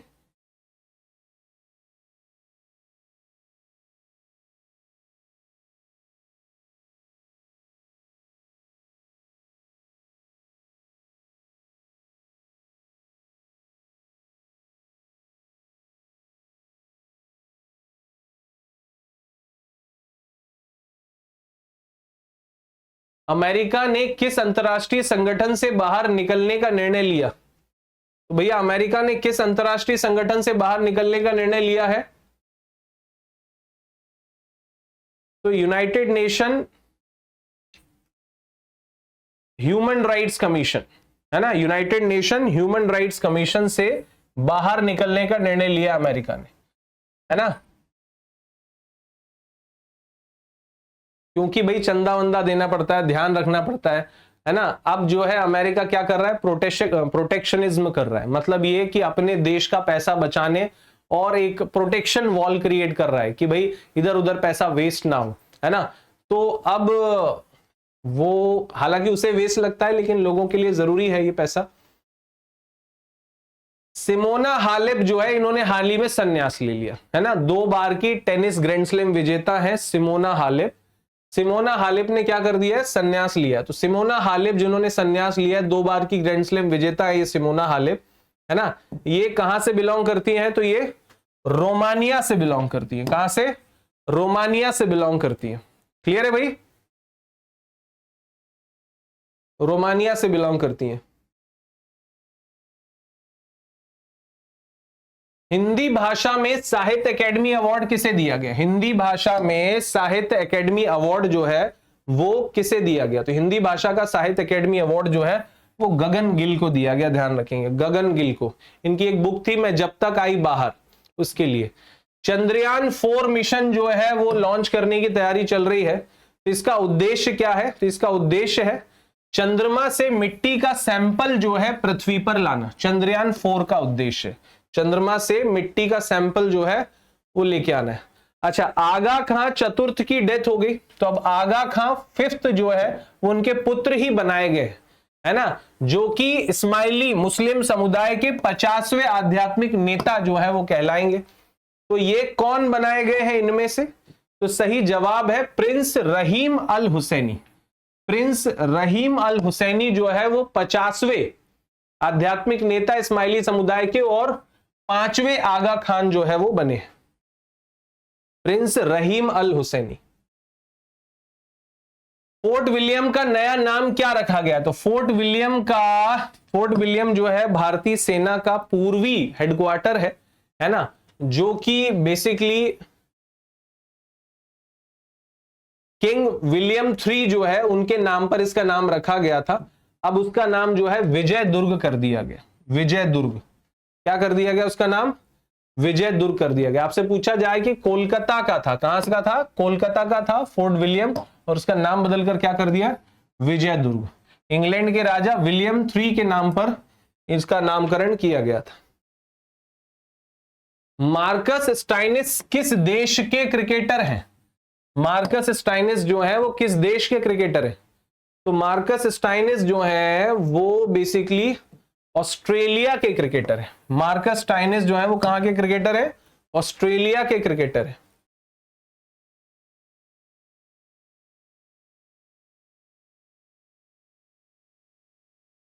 अड़तीसवें राष्ट्रीय खेलों में 38वें राष्ट्रीय खेलों में पुरुष कबड्डी टीम ने हाल ही में जो टाइटल जीता है ना, वो कौन सी पुरुष कबड्डी टीम है जिसने टाइटल जीता है 38वें राष्ट्रीय खेलों में? तो भैया उत्तर प्रदेश की टीम जीती है ना, उत्तर प्रदेश की टीम जीती है ना। और इसका नेतृत्व किसने किया है? तो अर्जुन देशवाल ने किया।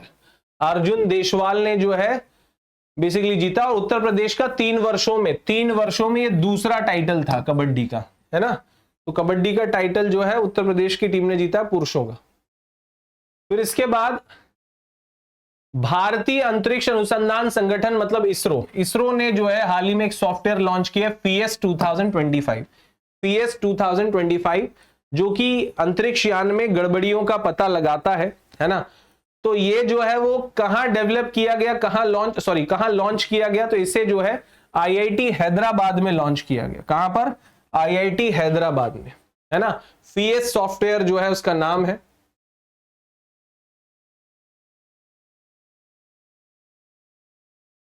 RBI ने जो है फरवरी में जो कि मॉनेटरी पॉलिसी का रिवीजन हुआ, तो मॉनेटरी पॉलिसी रिव्यू की जो बैठक हुई उसमें रेपो रेट को जो है वो कितना कर दिया? घटाकर, कम करके कितना कर दिया? तो 6.5 से घटाकर 6.25 कर दिया। रेपो रेट जो है वो कितना कर दिया है? तो 6.25 कर दिया है। और ये इस फाइनेंशियल ईयर की आखिरी जो है वो मॉनेटरी पॉलिसी रिव्यू था, है ना। और लगभग जो है वो 18 महीने के बाद अब जो है ये चेंज हुआ है, 9 मॉनेटरी पॉलिसीज के बाद।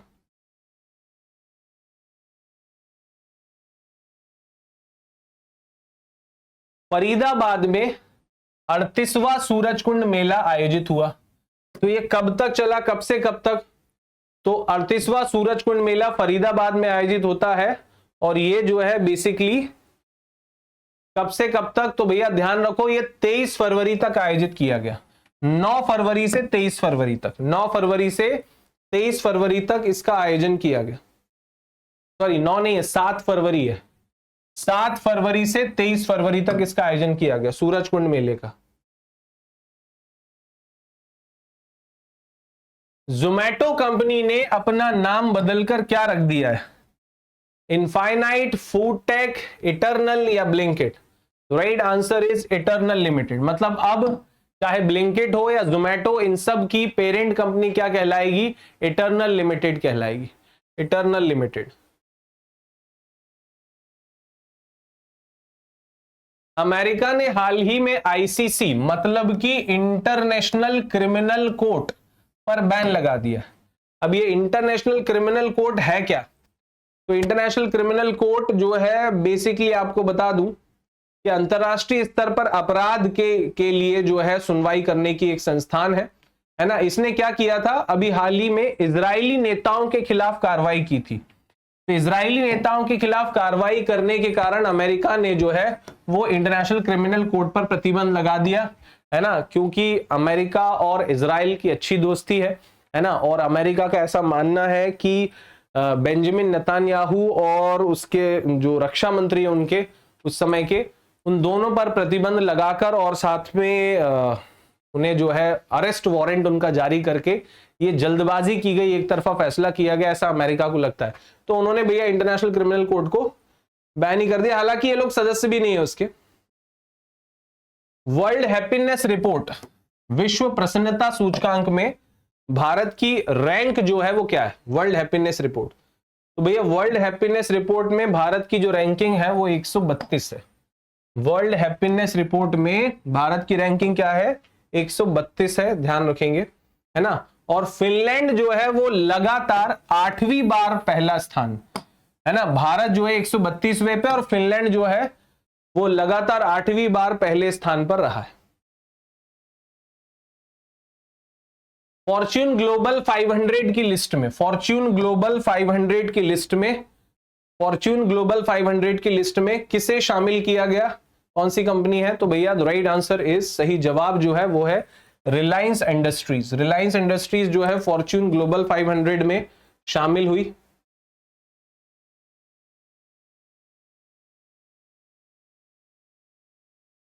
ये दुनिया की 100 सबसे बड़ी कंपनियों में अपनी जगह भी बना चुकी है। अन्य भारतीय कंपनियां जैसे कि Indian oil, state bank of India और ओएनजीसी भी जो है इस सूची में शामिल है। फिर इसके बाद महाकवि कालिदास कल्चरल सेंटर, ये कहां पर स्थापित किया जाएगा? महाकवि कालिदास कल्चरल सेंटर ये कहां पर स्थापित किया जाएगा? तो दोस्तों महाकवि कालिदास कल्चरल सेंटर जो है ये मॉरिशस में स्थापित किया जाएगा। कहां पर? मॉरिशस में स्थापित किया जाएगा, जहां के पीएम अभी बने हैं, नाम है नवीन रामगुलाम, है ना। प्रविंद जुगनाथ की जगह पर नवीन रामगुलाम जो है यहां के प्रधानमंत्री बने, नवीन रामगुलाम। अच्छा, उसके बाद फिर बात करते हैं भारत के पहले solar power water desalination plant, जो कि खारे पानी को मीठे पानी में तब्दील करता है। तो भारत का पहला solar power water desalination plant जो है वो कहां पर स्थापित किया? देखो वाटर डिसैलिनेशन प्लांट तो बहुत है, समुद्र के खारे पानी को पीने लायक बनाते हैं, लेकिन सोलर पावर से चलने वाला ये कहां पर शुरू किया गया? तो सही जवाब जो है right answer is Dwarka, Gujarat. Dwarka Gujarat में सोलर पावर से चलने वाला वाटर डिसैलिनेशन प्लांट बनाया गया। किस देश ने पहला 5D न्यूक्लियर रिएक्टर मॉडल जो है वो तैयार किया? तो सही जवाब है ये भविष्य की टेक्नोलॉजी पर आधारित है और ये चाइना का है भाई साहब। चाइना ने अभी हाल ही में दावा किया है कि वो जो न्यूक्लियर रिएक्टर्स तैयार कर रहा है, न्यूक्लियर बैटरी तैयार कर रहा है, लगभग अनंत काल के लिए बिजली के मामले में वो आत्मनिर्भर हो जाएगा, ऐसा उसने घोषणा की है ना। तो नित नए चैलेंजेस दुनिया के सामने वो पेश कर रहा है अपने एक्सीलेंस को लेके। जनवरी महीने के लिए ICC player of the month किसे चुना गया? जनवरी महीने के लिए, तो भैया जनवरी महीने के लिए ICC player of the month जो है वो जसप्रीत भाई बुमराह को चुना गया। ICC player of the month for January month, है ना, जनवरी महीने के लिए चुना गया।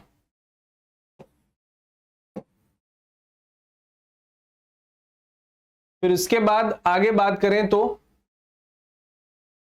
हाल ही में वर्ल्ड बैंक के मुताबिक भारत की 2025 के लिए जीडीपी ग्रोथ रेट कितनी है? 2025 के लिए भारत की GDP growth rate world bank ने कितना अनुमान लगाया है? राइट आंसर इज 6.5%, है ना। 2025 के लिए फाइनेंशियल ईयर के लिए जो है 6.5% का अंदाजा लगाया वर्ल्ड बैंक ने। साइंस डे जो है 28 फरवरी को मनाया गया, तो इसकी थीम क्या थी? साइंस डे की थीम क्या थी?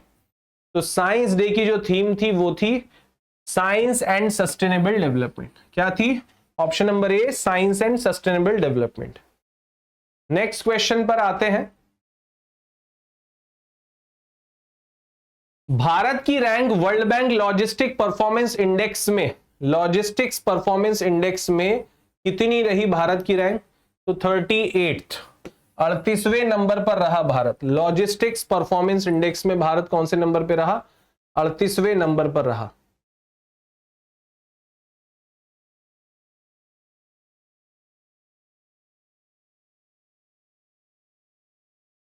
फिर इसके बाद बात करें तो हाल ही में किस अंतरिक्ष टेलीस्कोप से NGC 6505 आकाशगंगा के चारों ओर एक दुर्लभ आइंस्टाइन रिंग जो है वो देखा गया? कौन सा टेलीस्कोप है जिसने की ये दुर्लभ रिंग देखा? तो सही जवाब है यूक्लिड स्पेस टेलीस्कोप।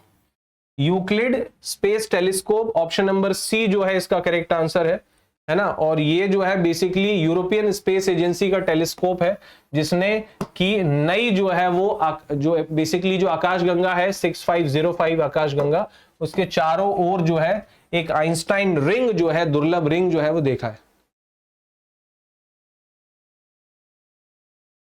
फिर इसके बाद कॉन्स्टेंटाइन तासुलास, कॉन्स्टेंटाइन तासुलास जो है वो किस देश के राष्ट्रपति चुने गए? तो कॉन्स्टेंटाइन तासुलास जो है वो ग्रीस के राष्ट्रपति चुने गए। कॉन्स्टेंटाइन तासुलास ग्रीस के राष्ट्रपति। तो याद रखो कॉन्स्टेंट कहां के राष्ट्रपति रहेंगे? कॉन्स्टेंट तो ग्रीस के राष्ट्रपति कॉन्स्टेंट रहने वाले, ठीक है। फिर इसके बाद बात करें तो नदी बंधन योजना किस सरकार के द्वारा शुरू की गई? तो वेस्ट बंगाल गवर्नमेंट के द्वारा नदी बंधन योजना जो है वो शुरू की गई। इसका उद्देश्य क्या है? गंगा नदी के किनारे के क्षेत्रों का विकास करना और जो कोस्टल इरोजन होता है, तटों का कटाव होता है, उसको रोकना। मत्स्य पालन, सिंचाई और कृषि में इससे फायदा मिलेगा। फिर इसके बाद मिनिस्ट्री ऑफ स्टील के डायरेक्टर कौन बनाया गया? Who has been appointed as the director of ministry of steel? तो सही जवाब है मेमुन आलम।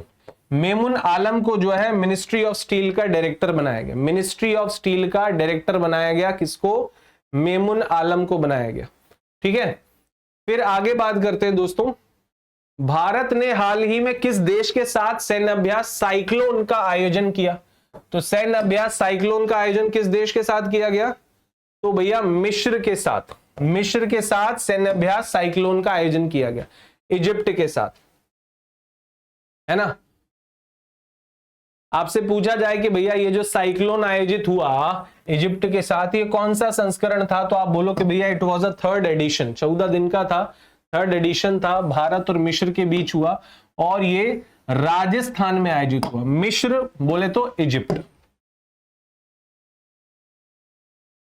मणिपुर के मुख्यमंत्री के पद से किसने इस्तीफा दे दिया? सबको याद है, एन बीरेन, है ना। मैतेई और कुकी समुदाय के बीच जातीय संघर्ष ना रोक पाने के कारण, है ना, अंत में एन बीरेन ने जो है इस्तीफा दे दिया, जो खुद मैतेई समुदाय से आते, ठीक है। किस मंत्रालय ने शतावरी बेहतर स्वास्थ्य के लिए नामक अभियान शुरू किया? शतावरी बेहतर स्वास्थ्य के लिए ये अभियान जो है वो किसने शुरू किया? किस मंत्रालय ने? तो भैया ये आयुष मंत्रालय ने शुरू किया है। शतावरी अभियान जो है किसने शुरू किया? आयुष मंत्रालय ने शुरू किया, है ना। जो मेडिसिनल प्लांट होते हैं ना, औषधीय पौधे, उनके बारे में जागरूकता फैलाने के लिए यह अभियान जो है वो शुरू किया गया। National skill development corporation international academy, है ना, जो कौशल विकास करने के लिए स्थापित की गई है। तो national skill development corporation international academy जो है कौशल विकास मंत्रालय के द्वारा कहां पर स्टैब्लिश की गई? तो सही जवाब है ग्रेटर नोएडा। ग्रेटर नोएडा में स्टैब्लिश की गई। कहां पर स्टैब्लिश की गई? ग्रेटर नोएडा, ठीक है। फिर इसके बाद कौशल विकास मंत्रालय ने इसे जो है स्टैब्लिश किया है। Pinaka multiple rocket launch system, है ना। MRLS बोले तो मल्टीपल रॉकेट लॉन्च सिस्टम किस संगठन के द्वारा विकसित किया गया, तो हमारे यहां पता है कि भैया रॉकेट डेवलप कौन करता है, खास करके डिफेंस के, तो भैया वो डेवलप करता है आपका DRDO, है ना, समीर वी कामत जिसके हेड है। तो भैया रक्षा मंत्रालय ने अभी क्या किया है, एग्रीमेंट किया है। रक्षा मंत्रालय ने किसके साथ एग्रीमेंट किया है, तो DRDO के साथ में एक एग्रीमेंट किया है। इसके तहत होगा क्या कि भैया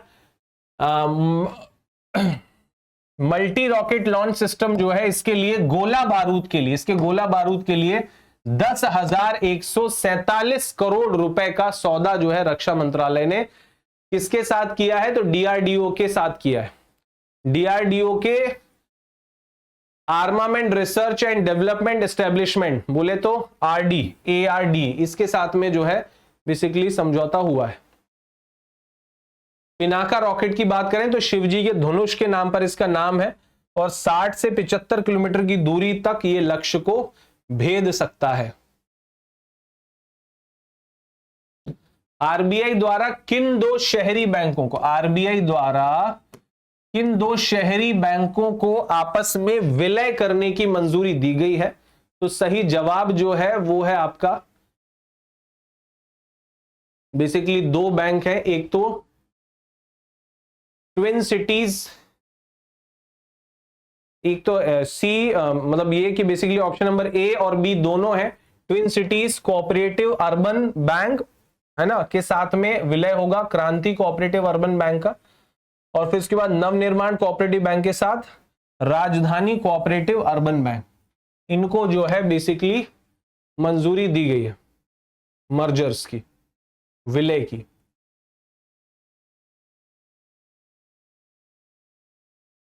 What new step has RBI taken to secure international online transaction? International online transactions को सिक्योर करने के लिए आरबीआई ने कौन सी स्टेप ली, इंटरनेशनल ऑनलाइन ट्रांजेक्शन को सिक्योर करने के लिए आरबीआई ने कौन सी जो है स्टेप ली, तो सही जवाब है, द राइट आंसर इज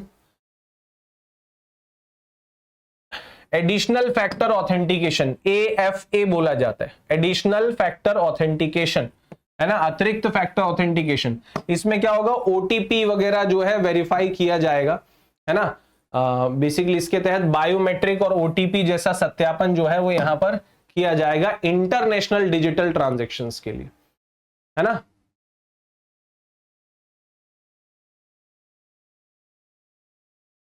इसको international card not present transactions भी बोला गया है, जहां पर आपका कार्ड मौजूद नहीं है, विदाउट कार्ड आप इंटरनेशनल ट्रांजैक्शंस कर रहे हो, तो फिर OTP और बायोमेट्रिक जैसे ऑथेंटिकेशन किए जाएंगे, इसको एडिशनल फैक्टर ऑथेंटिकेशन बोला जाता है। हाल ही में IDFC फर्स्ट बैंक ने क्या किया है, तो IDFC फर्स्ट बैंक ने हाल ही में अमिताभ बच्चन का एक AI जो है आधारित अवतार लॉन्च किया है ना। तो वो किस टेक्नोलॉजी का यूज करके किया गया है, तो ऑप्शन नंबर A है आपका holographic extended reality. Holographic extended reality की मदद से अमिताभ बच्चन का AI अवतार तैयार किया है IDFC फर्स्ट बैंक ने, ठीक है। इंडियन ओवरसीज बैंक ने अपनी 89th जो है वो एनिवर्सरी पर किस पहल में शामिल होने की घोषणा की है, तो दोस्तों सही जवाब है partnership for carbon accounting financials, PCAF, partnership for carbon accounting financials, जो है बैंक को कम कार्बन एमिशंस के तरीके जो है वो बताएगा।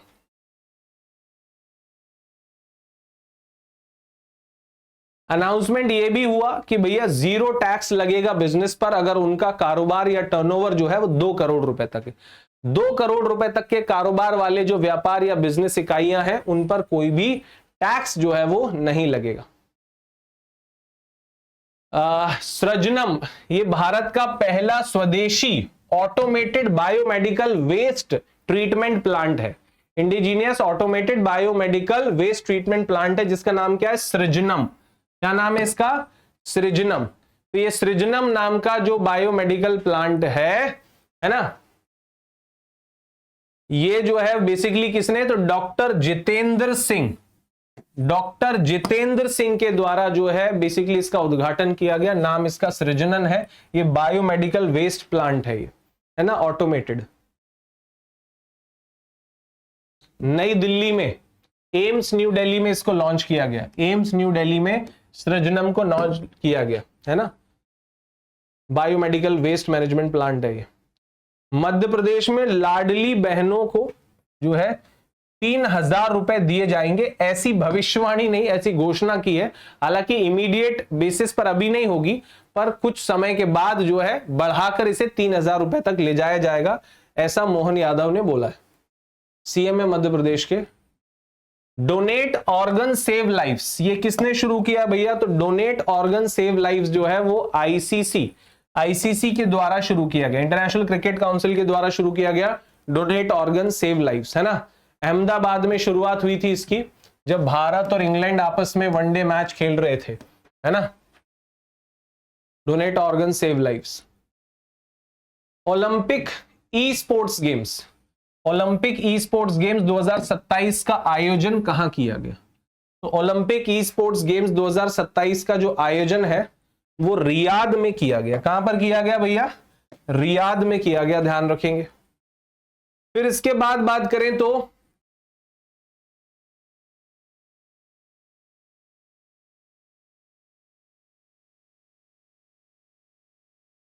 किस राज्य सरकार ने विकासशील गांव योजना, विकासशील गांव योजना जो है वो शुरू की? कौन सी राज्य सरकार ने शुरू की है?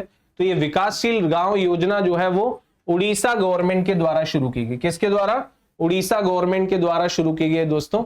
इसके तहत 5,000 करोड़ रुपए का तो बजट रखा गया है और 60,000 गांवों का विकास करने का लक्ष्य जो है इसमें रखा गया, विकासशील गांव योजना में उड़ीसा में। राष्ट्रीय कर्मचारी आयोग, राष्ट्रीय सफाई कर्मचारी आयोग, राष्ट्रीय सफाई कर्मचारी आयोग जो है इसका कार्यकाल जो है बेसिकली कितना बढ़ा दिया गया? तो इसका कार्यकाल 2028 तक के लिए बढ़ाया, 2028 तक के लिए बढ़ा दिया गया है, समझ रहे हैं? 2028 तक के लिए बढ़ा दिया गया। तो अब ये राष्ट्रीय सफाई कर्मचारी आयोग जो है ये किस मंत्रालय के अंतर्गत आता है? तो भैया ये सामाजिक न्याय और अधिकारिता मंत्रालय के अंतर्गत आता है। क्लियर है? राष्ट्रीय सफाई कर्मचारी आयोग सामाजिक न्याय और अधिकारिता मंत्रालय के अंतर्गत आता है ये। इसका गठन जो है वो 1994 में हुआ था, है ना, लेकिन 2004 में ये गैर संवैधानिक निकाय बन गया, है ना, और अब इसे 2028 तक इस आयोग को अभी फिलहाल बढ़ा दिया गया। World audio visual entertainment summit का आयोजन कहां होगा? दुनिया में पहली बार हो रहा है, भारत में, मतलब भारत में भी पहली बार ही हो रहा है। तो world audio visual entertainment summit waves का आयोजन जो है वो कब होगा? तो भैया वेव्स का आयोजन जो है वो मई 2025 में मुंबई में आयोजित होगा। World audio visual entertainment summit, है ना, मई 2025 में कहां पर? मुंबई में आयोजित होगा। आगे बात करते हैं, अगला एआई शिखर सम्मेलन, अगला एआई शिखर सम्मेलन किस देश में होगा? है ना, तो भैया अगला जो है वो भारत में होगा। अभी जो है इससे पहले कहां हुआ था? तो प्रधानमंत्री मोदी जहां गए थे, फ्रांस, है ना, मतलब ये कि बेसिकली फ्रांस में हुआ था, पेरिस में आयोजित एआई एक्शन समिट के दौरान जो है ये घोषणा हुई, है ना, कि अगला जो एआई शिखर सम्मेलन है उसकी मेजबानी कौन करेगा? तो कौन करेगा? भारत करेगा, अगले साल 2026 में। फिर राष्ट्रीय स्नूकर चैंपियनशिप, है ना, नेशनल स्नूकर चैंपियनशिप का खिताब किसने जीता है? तो भैया ये खिताब जो है वो पंकज अडवाणी भाई ने जीता है, पंकज अडवाणी ने नेशनल स्नूकर चैंपियनशिप का टाइटल, है ना, और इन्होंने फाइनल में जो है ब्रजेश दामानी को हराया। किसको हराया? ब्रजेश दामानी को हराया। चेन्नई ओपन 2025 टेनिस का पुरुष एकल का खिताब किसने जीता? चेन्नई ओपन 2025 का पुरुष एकल का खिताब किसने जीता? तो भैया ये खिताब जो है वो क्वेरियन जैक्वेट ने जीता है। किसने जीता है? क्वेरियन जैक्वेट ने। तो आपसे पूछा जाए क्वेरियन जैकेट कहां के जिन्होंने चेन्नई ओपन जीता, तो वो फ्रांस के क्वेरियन जैकेट है जिन्होंने चेन्नई ओपन का टाइटल जो है वो जीता है, स्वीडन के एलियास को हराकर।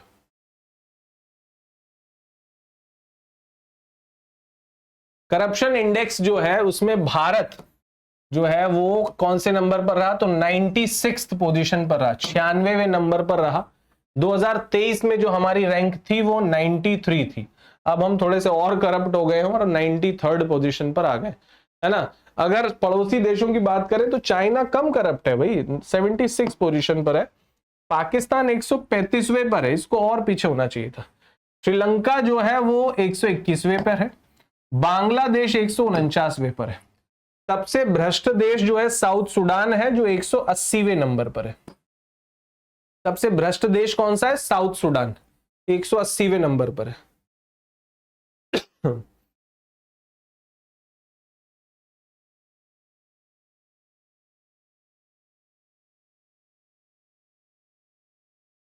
इंग्लैंड के खिलाफ 4000 अंतरराष्ट्रीय रन बनाने वाले पहले भारतीय कौन बने भैया, तो विराट भाई कोहली। इंग्लैंड के खिलाफ कितने रन बनाए इन्होंने, 4000 इंटरनेशनल रन बनाए हैं, है ना, विराट कोहली ने।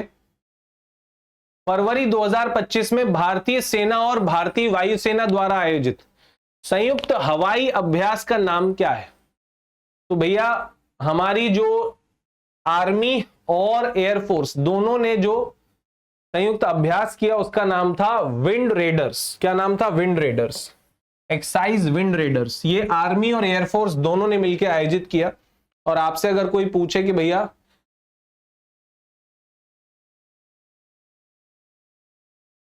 कि ये जो एक्साइज विंग रेडर्स क्या है, तो विंग रेडर्स जो है वो एक्साइज है जो एयरफोर्स और आर्मी दोनों ने मिलकर किया। सतकोसिया टाइगर रिजर्व चर्चा में है, तो भैया ये उड़ीसा में है। सतकोसिया टाइगर रिजर्व जो है वो कहां पर है, उड़ीसा में है। पर बात ये है कि भैया ये चर्चा में क्यों है, तो यहां पर जो है बेसिकली पहला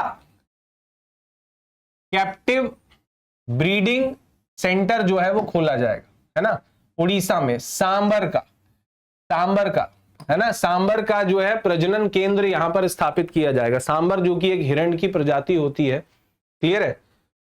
सतकोसिया टाइगर रिजर्व कहां पर है, तो उड़ीसा में। सतकोसिया टाइगर रिजर्व है कहां पर, तो ये उड़ीसा में है। और यहां पर सांबर प्रजनन केंद्र जो है वो कंट्रोल्ड एनवायरनमेंट को कैप्टिव कंट्रोल्ड एनवायरनमेंट में जब ब्रीडिंग कराई जाती है तो उसे जो है कैप्टिव ब्रीडिंग बोला जाता है ना। साइक्लोन नाम का जो एक्साइज है, एक्साइज साइक्लोन जो है वो किस देश के साथ करता है भाई, भारत। तो ये जो है इजिप्ट के साथ, इजिप्ट के साथ साइक्लोन नाम का अभ्यास की, अभी बात की थी हमने इसके बारे में, है ना। और इसमें नई बात आपको क्या सीखनी है कि भैया राजस्थान में महाजन फील्ड फायरिंग रेंज में आयोजित होता है। राजस्थान की तो बात हमने कर ही ली थी, है ना। फिर बात करें तो आदि महोत्सव का आयोजन जो है नई दिल्ली में हुआ, तो उद्घाटन किसने किया है, तो आदि महोत्सव का आयोजन जो है वो नई दिल्ली में हुआ और उद्घाटन द्रौपदी मुर्मू ने किया है ना। अब ये आदि महोत्सव जो है वो क्या है, तो भैया इसका उद्देश्य जो है वो आदिवासी संस्कृति, कला और हस्तशिल्प को, है ना, हैंडीक्राफ्ट को बढ़ावा देने का इसका उद्देश्य है। फिर बात करें तो विश्व के नंबर 1 टेनिस खिलाड़ी जिन्होंने इस बार ऑस्ट्रेलियन ओपन जीता, पिछली बार भी ऑस्ट्रेलियन ओपन जीता और साथ में यूएस ओपन भी जीता पिछले साल का, 3 ग्रैंड स्लैम जीत चुके हैं, नंबर 1 रैंक पर अभी हैं, यानिक सिनर नाम है, इटली से बिलोंग करते हैं। इन पर बैन लगाया गया है, किसके द्वारा, तो एंटी डोपिंग एजेंसी के द्वारा, वाडा के द्वारा, है ना। तो कितने महीने का बैन लगाया, तो भैया 3 महीने का बैन इन पर लगाया गया। कितने महीने का, 3 महीने का बैन जो है वो लगाया गया। धर्म गार्जियन नाम की जो वॉर प्रैक्टिस है उसका 6th एडिशन, है ना, किस देश के साथ भारत ने आयोजित की, धर्म गार्जियन, तो भैया धर्म गार्जियन जो है वो जापान के साथ ऑर्गेनाइज किया गया। धर्म गार्जियन किसके साथ ऑर्गेनाइज किया गया, जापान के साथ ऑर्गेनाइज किया गया, है ना। धर्म गार्जियन ध्यान रखेंगे। और आपसे कोई पूछे कि धर्म गार्जियन का कौन सा संस्करण, तो 6वां संस्करण जो है जापान के साथ आयोजित किया। और कहां पर हुआ, तो भैया माउंट फूजी में, माउंट फूजी में आयोजित किया गया ये, है ना, माउंट फूजी में आयोजित किया गया। चैंपियंस ट्रॉफी के विनर को कितना इनाम मिला, तो भैया चैंपियंस ट्रॉफी की विनर टीम इंडिया रही, जिसका इनाम था $2.24 मिलियन, है ना। और ये लगभग जो है वो 20 करोड़ रुपए के बराबर था। कितना था? 20 करोड़ रुपए। तो 20 करोड़ रुपए जो है वो भारत को मिले। उपविजेता टीम रही न्यूजीलैंड, तो न्यूजीलैंड जो है उसको कितना मिला? तो भैया न्यूजीलैंड को 10 करोड़ रुपए मिला। उपविजेता न्यूजीलैंड 10 करोड़ रुपए मिले। अच्छा, सेमीफाइनल में हारने वाली जो टीम थी उसको कितना मिला? तो भैया लगभग 5 करोड़ रुपए। कितना मिला? 5 करोड़ रुपए मिला। सेमीफाइनल में हारने वाली प्रत्येक टीम को कितना मिला? तो लगभग 5 करोड़ रुपए दिए गए, है ना।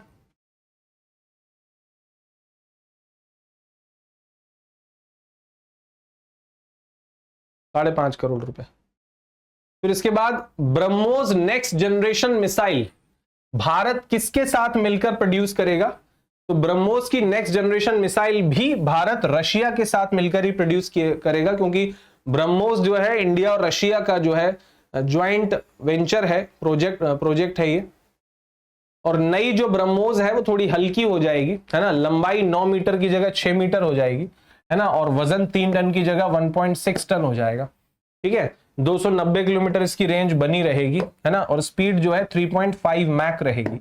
1 मैक मतलब लगभग 1150 किलोमीटर पर आवर होता है ना। तो इसके हिसाब से लगभग 4500 किलोमीटर पर आवर की स्पीड जो है वो इसकी रहेगी।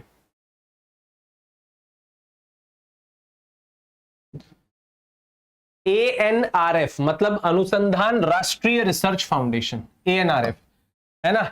इसने वरिष्ठ वैज्ञानिकों के लिए कौन सी योजना शुरू की? ANRF ने, तो ANRF ने जो है जेसी बोस ग्रांट योजना शुरू की है। कौन सी? जेसी बोस ग्रांट योजना जो है वो शुरू की है। इसके बाद फिर बात करें तो हाल ही में चर्चा में रहा सूडान वायरस।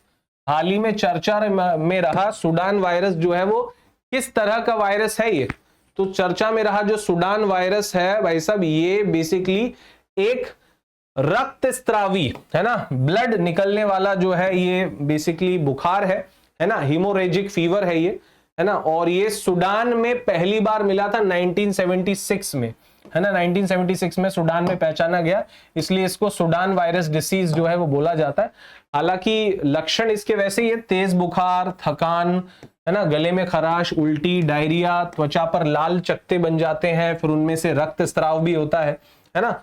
तो ये जो है वो काफी खतरनाक है। और अभी इस समय जो है वो कहां पर फैल रहा है? तो भैया युगांडा में फैल रहा है, ऐसा बोला किसने? WHO ने, है ना। अफ्रीकी देश युगांडा में। जोथम नेपट जो है वो किस देश के प्रधानमंत्री बने? जोथम नेपट किस देश के प्रधानमंत्री बने? तो राइट आंसर है वेनुआटू। वेनुआटू के प्रधानमंत्री बने हैं जोथम नेपट, ठीक है, जोथम नेपट। अच्छा, इसकी जो है नागरिकता भी ले ली है किसने? ललित मोदी ने। ललित मोदी ने जो है नागरिकता ले ली है। लगभग 1 करोड़ रुपए देकर वहां की नागरिकता मिल रही है। कहां की? वेनुआटू की। तो ललित मोदी जो कि IPL का जो घोटाला है उसमें उनका नाम है, और अभी फिलहाल लंदन में है, और हमारे देश में तो भगोड़े अपराधी के रूप में घोषित ही है ना। तो अब इन्होंने जो है वेनुआटू की जो है वो नागरिकता ले ली है। भारत सरकार द्वारा AI फॉर एंटरप्रेन्योरशिप एक पहल जो है वो शुरू की गई है। इसके तहत हर साल कितने युवाओं को ट्रेनिंग दी जाएगी? The right answer is 1 lakh युवाओं को। 1 लाख युवाओं को जो है वो ट्रेनिंग दी जाएगी। फिर बात करें तो हाल ही में किस देश में तमिल कवि और दार्शनिक तिरुवल्लुवर की प्रतिमा का अनावरण किया गया? किस देश में किया गया? तो सही जवाब जो है the right answer is Philippines. Philippines में किया गया। फिलीपींस में, है ना, कवि संत तिरुवल्लुवर की प्रतिमा का अनावरण किया गया। 5वां मल्टीलेटरल नेवल एक्सरसाइज कोमोडो कहां पर आयोजित हुआ? 5वें नंबर का कोमोडो जो है वो कहां पर आयोजित हुआ? तो right answer is Indonesia. Indonesia में आयोजित किया गया। Option number A is the right answer, है ना। इसमें 39 देशों की नौसेनाएं शामिल हुई, है ना। भारत भी इसमें शामिल था, और 5वें नंबर का था, नाम था इसका क्या? कोमोडो। इंडोनेशिया में आयोजन हुआ इसका। फिर बात करते हैं हाल ही में यूके की जो ऑनररी नाइटहुड की उपाधि है ये किसे दी गई? देखो ऑनररी नाइटहुड की उपाधि मैं पहले भी आपको समझा चुका हूं, एक तो होता है नाइटहुड और दूसरा होता है ऑनररी नाइटहुड। तो नाइटहुड की जो उपाधि है ये ब्रिटिश नागरिकों को ही मिलती है, और जिसे ये नाइटहुड की उपाधि मिल जाती है फिर उनके नाम के आगे सर लग जाता है। जैसे आपने सुना होगा सर टॉमस रो, है ना, तो सर की उपाधि मिलती। लेकिन अगर किसी गैर ब्रिटिश को ये मिलती है तो उसे ऑनररी नाइटहुड बोला जाता है, मतलब उसे सर की उपाधि नहीं मिलती, है ना। तो ये जो है किसको दिया गया? तो भैया ये एन चंद्रशेखरन को दिया गया, जो टाटा सन्स के चेयरपर्सन है, टीसीएस के चेयरमैन है ना। और फिर इसके बाद किस संगठन ने हाल ही में imagine a world with more women in science, ये अभियान या कैंपेन शुरू किया? किस संगठन ने शुरू किया है imagine a world with more women in science? तो imagine a world with more women in science जो है ये शुरू किया गया यूनेस्को के द्वारा। किसके द्वारा शुरू किया गया? यूनेस्को के द्वारा शुरू किया गया दोस्तों। फिर बात करें तो फरवरी में महत्वपूर्ण खनिजों में सहयोग बढ़ाने के लिए ट्रस्ट पहल जो है किन दो देशों ने शुरू की है? जो क्रिटिकल मिनरल्स हैं उनमें कोऑपरेशन बढ़ाने के लिए दो देश हैं जिन्होंने ट्रस्ट नाम की पहल शुरू की है, और वो है भारत और अमेरिका। मतलब option number B is the right answer. Option number B जो है वो करेक्ट आंसर है दोस्तों। फिर अगला क्वेश्चन है, भारतीय महासागर सम्मेलन मतलब कि इंडियन ओशन कॉन्फ्रेंस जो है का 8वां संस्करण कहां पर आयोजित हुआ? तो मस्कट ओमान में आयोजित हुआ। कहां पर आयोजित हुआ? मस्कट ओमान में। हिंद महासागर सम्मेलन का 8वां संस्करण, है ना, ओमान में आयोजित हुआ। फिर इसके बाद where was India's first open air और art wall museum? India's first open air art wall museum का उद्घाटन कहां हुआ? नई दिल्ली, मुंबई, जयपुर या गुवाहाटी? तो सही जवाब है new Delhi.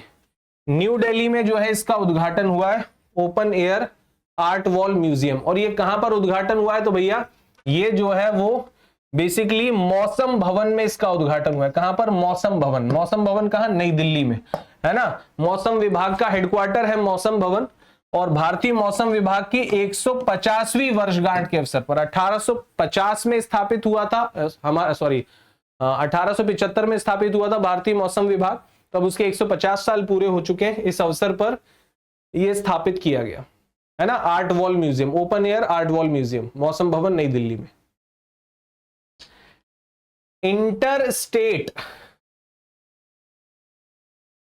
Inland waterway terminal, inland waterway terminal जो है अभी हाल ही में सर्बानंद सोनोवाल ने उद्घाटन किया। तो इनलैंड वाटरवे टर्मिनल का उद्घाटन कहां किया गया? तो भैया इनलैंड वाटरवे टर्मिनल का उद्घाटन आपका ब्रह्मपुत्र में किया गया। कहां पर किया गया? ब्रह्मपुत्र नदी में इनलैंड वाटरवे टर्मिनल का उद्घाटन किया गया। फिर आगे बात करें तो javelin anti tank guided missile, javelin anti tank guided missile जो है तो संयुक्त राज्य अमेरिका, कहां पर? संयुक्त राज्य अमेरिका में। Javelin anti tank guided missile जो है वो संयुक्त राज्य अमेरिका में ये विकसित हुई है, और भारत और अमेरिका मिलकर इसका प्रोडक्शन करने की प्लानिंग कर रहे हैं। जेवलिन एंटी टैंक मिसाइल का प्रोडक्शन भारत और अमेरिका दोनों मिलकर करेंगे, टैंक को नष्ट करने वाली मिसाइल। अर्थक्वेक स्वाम की वजह से किस देश ने इमरजेंसी डिक्लेयर कर दी? अर्थक्वेक स्वाम की वजह से किस देश ने इमरजेंसी डिक्लेयर कर दी? तो दोस्तों करेक्ट आंसर है अर्थक्वेक स्वाम की वजह से ग्रीस ने, ग्रीस ने जो है वो इमरजेंसी डिक्लेयर कर दी अर्थक्वेक स्वाम की वजह से। फिर पीएम आशा योजना का मुख्य उद्देश्य क्या है? तो भैया पीएम आशा योजना का जो मुख्य उद्देश्य है वो है किसानों की उपज जो है उसके लिए लाभकारी मूल्य सुनिश्चित करना। जब आपसे कोई पीएम आशा का फुल फॉर्म पूछे तो आप क्या बोलोगे? आप बोलोगे प्रधानमंत्री, प्रधानमंत्री, फिर क्या बोलोगे भैया? तो अन्नदाता, अन्नदाता आय संरक्षण योजना, ठीक है, स्कीम। तो इसे जो है क्या बोला जाता है? पीएम आशा, प्रधानमंत्री अन्नदाता आय संरक्षण योजना, आय संरक्षण अभियान। फिर इसके बाद Who has taken as the oath as the new chief minister of Union Territory Delhi? Delhi की नई सीएम के रूप में किसने जो है शपथ ली है? तो भैया दिल्ली के नए सीएम बनी है रेखा गुप्ता। रेखा गुप्ता जो है वो दिल्ली की नई सीएम बनी है ना। और राज्यपाल वीके सक्सेना ने, किसने? राज्यपाल वीके सक्सेना ने जो है उन्हें शपथ दिलाई है। फिर इसके बाद हाल ही में चुनाव आयुक्त के रूप में कौन अपॉइंट हुए? तभी थोड़ी देर पहले मैंने आपको बता दिया था। चुनाव आयोग नहीं, वो मैंने ज्ञानेश कुमार बताया था, वो मुख्य चुनाव आयुक्त अपॉइंट हुए। ये विवेक जोशी जो है वो जब ज्ञानेश कुमार चुनाव आयुक्त थे, अब Gyanesh Kumar chief election commissioner बन गए, तो उसकी वजह से इलेक्शन कमिश्नर का पद जो एक खाली हुआ है तो वहां पर जो है अब विवेक जोशी बैठेंगे। क्लियर है? तो कुल मिलाकर अब जो है विवेक जोशी है ना और सुखबीर सिंह संधू, ये दोनों जो है वो इलेक्शन कमिश्नर होंगे और जो ज्ञानेश कुमार होंगे ये जो है वो चीफ इलेक्शन कमिश्नर होंगे। ठीक है भाई। Organisation of petroleum exporting countries है ना, ओपेक का फुल फॉर्म क्या है? Organisation of petroleum exporting countries. तो ये जो ओपेक है या organisation of petroleum exporting countries है, इसका हेड ऑफिस कहां पर है? तो ब्राजील में। इसका हेड ऑफिस कहां पर है? ब्राजील में है। ओपेक का हेड ऑफिस ब्राजील में।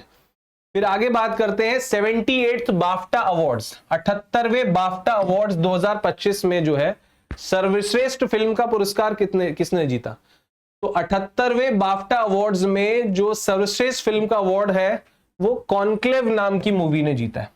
बाफ्टा अवार्ड्स की जब बात करें तो British academy of film and television awards इसे बोला जाता है, और बाफ्टा अवार्ड्स में बेस्ट फिल्म का अवार्ड जो है वो कॉन्क्लेव नाम की मूवी ने जीता है। सबसे ज्यादा जो है द ब्रुटलिस्ट और कॉन्क्लेव दोनों को ही अवार्ड मिले, 4-4। वैसे द ब्रुटलिस्ट को तो ऑस्कर में भी अवार्ड मिला है ना।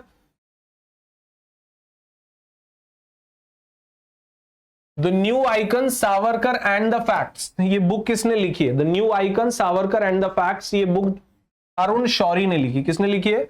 अरुण शौरी ने, ध्यान रखेंगे। फिर इसके बाद आई एम, ये पुस्तक किसने लिखी है? तो आई एम नाम की जो पुस्तक है वो गोपी चंद हिंदुजा ने लिखी। किसने लिखी है? गोपी चंद हिंदुजा ने आई एम नाम की पुस्तक जो है वो लिखी है। फिर इसके बाद I am a soldiers wife, I am a soldiers wife, ये पुस्तक किसने लिखी है?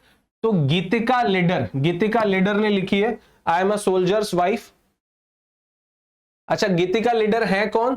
तो गीतिका लिडर जो है ये बेसिकली ब्रिगेडियर एलएस लिडर की पत्नी है, जिन्होंने ये बुक लिखी है अपने पति के जीवन पर, उनके सम्मान में। फिर इसके बाद प्रधानमंत्री फसल बीमा योजना, प्रधानमंत्री फसल बीमा योजना जो है उसके लिए कितनी राशि स्वीकृत की गई है? आपसे कोई पूछे प्रधानमंत्री फसल बीमा योजना के लिए कितनी राशि स्वीकृत की गई है, तो सही जवाब है option number B, that is 69,515 crore rupees. 59 नहीं, 69, 69,515.71 करोड़ रुपए प्रधानमंत्री फसल बीमा योजना के लिए सैंक्शन किए गए। प्रधानमंत्री फसल बीमा योजना जो है वो कब शुरू हुई थी? तो 18 फरवरी 2016 को शुरू हुई थी, पीएमएफबी बाय, प्रधानमंत्री फसल बीमा योजना। ठीक है, अभी तक लगभग 1.25 लाख करोड़ रुपए जो है वो डिसबर्स हो चुके हैं 22 करोड़ फार्मर्स को। फास्टेस्ट 200 विकेट्स का रिकॉर्ड जो है वो मोहम्मद भाई शमी, मतलब मोहम्मद शमी ने बनाया है ना, केवल 5,126 बॉल्स में। क्लियर है? 5,126 गेंदों में 200 विकेट वनडे में लेने का रिकॉर्ड जो है वो मोहम्मद शमी ने बनाया है, जो कि सबसे तेज है ये। एलआईसी ने अपना एक नया जो है वो कह सकते हैं कि इनिशिएटिव लेके आया है, वन मैन ऑफिस, जिसको ओएमओ बोला जाता है। आपसे पूछा जाएगा एलआईसी जो है ओएमओ लेके आया, इसका फुल फॉर्म क्या है? तो आप बोल दोगे ओएमओ का जो फुल फॉर्म है वो क्या है? तो ओएमओ का फुल फॉर्म है वन मैन ऑफिस, है ना। ये क्यों लाया गया है? तो वन मैन ऑफिस जो है वो एजेंटों की क्षमता बढ़ाने के लिए और ग्राहक सेवा सुधारने के लिए। इससे क्या होगा? इस प्लेटफॉर्म की वजह से, वन मैन ऑफिस की वजह से, इस सॉफ्टवेयर की वजह से जो LIC एजेंट्स होंगे वो 24 घंटे अपनी सेवाएं दे पाएंगे, है ना, 24 आवर्स कभी भी जो है वो पॉलिसी लॉन्च कर पाएंगे, है ना, इंट्रोडक्शन दे पाएंगे, है ना, रजिस्ट्रेशन कर पाएंगे 24/7। सिद्धार्थ मोहंती अभी LIC के चेयरपर्सन है, और आपको पता होगा LIC जो है वो तीसरा सबसे बड़ा, है ना, तीसरा सबसे बड़ा जो है ये इंश्योरेंस ब्रांड बन गया, तीसरा सबसे मजबूत इंश्योरेंस ब्रांड बन गया वर्ल्ड का LIC। 40 लाख करोड़ की करीब संपत्ति है। सिद्धार्थ मोहंती इसके चेयरपर्सन है, 1956 में स्टैब्लिश हुआ था। SBI कार्ड के नए मैनेजिंग डायरेक्टर कौन बने? SBI कार्ड के नए प्रबंध निदेशक कौन बने? दोस्तों SBI कार्ड के नए मैनेजिंग डायरेक्टर जो बने हैं उनका नाम है सलीला पांडे। सलीला पांडे SBI कार्ड की नई मैनेजिंग डायरेक्टर बनी है, SBI कार्ड्स की नई मैनेजिंग डायरेक्टर बनी है, ठीक है। Bank of Maharashtra, bank of Maharashtra gift city में शाखा स्थापित करने की मंजूरी जो है RBI को मिली है। ये गिफ्ट सिटी का फुल फॉर्म क्या है? तो भैया गिफ्ट सिटी का फुल फॉर्म है Gujarat international finance tech city. ये कहां पर है? गुजरात में है। गिफ्ट सिटी जो है वो कहां पर है? तो Gujarat international finance tech city जो है वो ये गुजरात में है ना। और भारतीय रिजर्व बैंक ने बैंक ऑफ महाराष्ट्र को परमिशन दे दी है कि वो गिफ्ट सिटी में अपनी एक शाखा स्थापित कर सकता है, ठीक है भाई। गुजरात में पहले से 101 शाखाएं इसकी संचालित हैं। रिजर्व बैंक ने ओम्बुड्समैन स्कीम 2021 का नाम में कंफ्यूजन होता था ओम्बुड्समैन स्कीम 2013 से। जो भारत का लोकपाल है, भारतीय लोकपाल, जो कि भ्रष्टाचार से लड़ने के लिए काम करता है, 2013 उससे कंफ्यूजन होता था। तो इसी वजह से रिजर्व बैंक की ओम्बुड्समैन स्कीम का नाम जो है कुछ परिवर्तन किया गया। तो क्या परिवर्तन किया है? तो उसका नाम जो है बदल के रख दिया गया reserve bank integrated ombudsman scheme, मतलब हिंदी में रिजर्व बैंक एकीकृत ओम्बुड्समैन योजना। रिजर्व बैंक एकीकृत ओम्बुड्समैन योजना।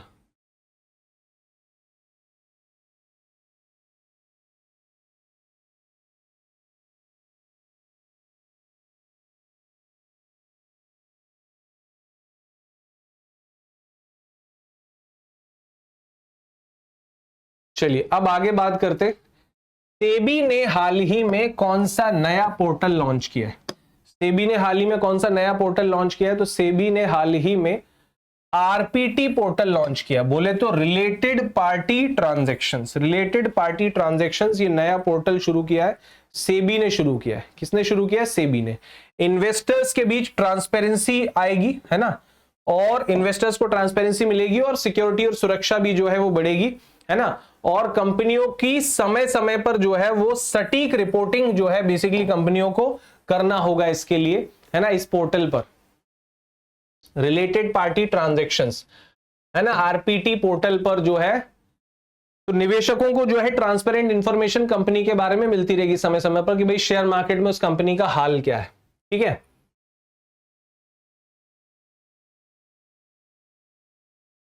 दो 2021 का नियम क्या था? 1000 करोड़ या 10% टर्नओवर से अधिक के RPT के लिए, मतलब रिलेटेड पार्टी ट्रांजैक्शंस के लिए पूर्व शेयर धारक की मंजूरी जो है वो आवश्यक थी, है ना। 2023 में से अपडेट किया गया कि 12 से 24 घंटे में मटेरियल इवेंट्स की जो रिपोर्टिंग है वो अनिवार्य है ना।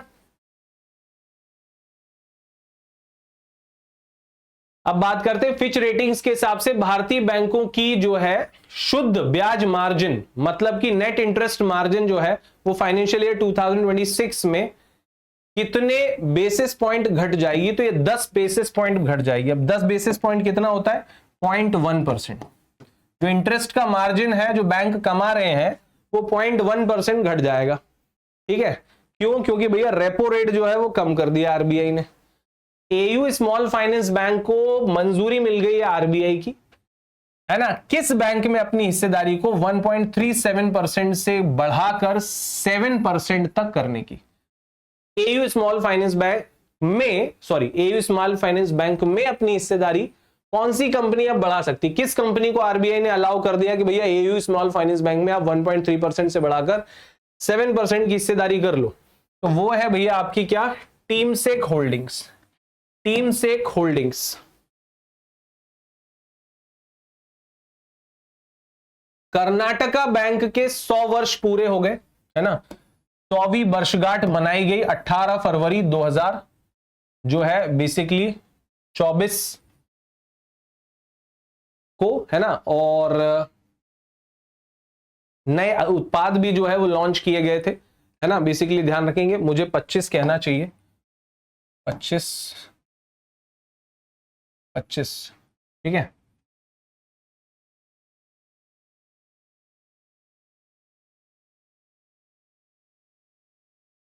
इस अवसर पर जो है 100 रुपए का विशेष सिक्का भी लॉन्च किया गया, डाक टिकट भी जारी की गई, 15 नई शाखाएं भी जो है वो खोली गई, 15 नई शाखाएं खोली गई, है ना। और 2026 तक 1 लाख करोड़ रुपए का एडवांस का टारगेट रखा गया बैंक के द्वारा, है ना। और करीब 2 लाख करोड़ का जो है टर्नओवर का लक्ष्य रखा गया, व्यवसायिक टर्नओवर, है ना, ट्रेडिंग टर्नओवर का लक्ष्य जो है रखा गया है ना। 700 करोड़ के निवेश विस्तार के लिए जो है वो प्लान बनाया गया है। 550 नए सेल्स प्रोफेशनल्स की भर्ती भी जो है इसमें की जा रही है। तो फ्रेंड्स, ये था हमारा पूरा डिस्कशन फरवरी 2025 का। अब मैं आपको कह दूं कि ये बड़ा इंपॉर्टेंट है। अभी आज होली की छुट्टी के कारण, है ना, या अभी जो होली की छुट्टियां हैं उसके कारण ये मैं आपको रिकॉर्डेड फॉर्म में दिया हूं, लेकिन शांति से इतने सारे क्वेश्चंस आप पढ़िए, है ना। बिल्कुल चुने हुए क्वेश्चंस हैं। आप मान के चलें कि मैंने इसमें से 40 से 50% डेटा जो है वो कह सकते हैं कि राइट ऑफ किया मतलब मैंने चुना है कि जो इंपॉर्टेंट है वो। क्यों? क्योंकि एग्जाम जो आपका होने वाला है एसबीआई क्लर्क और पीओ का, उसमें सबसे ज्यादा अगर पोर्शन पूछा जाएगा तो मार्च, फरवरी और जनवरी से ही पूछा जाएगा, और बाकी फिर बचा हुआ जो है आपका दिसंबर, नवंबर और अक्टूबर आपके 2024 के, उससे पूछा जाएगा। तो इसीलिए फेब जो है वो बहुत इंपॉर्टेंट है, मार्च इंपॉर्टेंट है, जनवरी इंपॉर्टेंट है। तो आज के लिए फिलहाल इतना ही दोस्तों। मुलाकात होगी हमारी नए सेशन में। आप सभी को एक बार फिर से होली की बहुत बहुत शुभकामनाएं। Thank you. जय हिंद।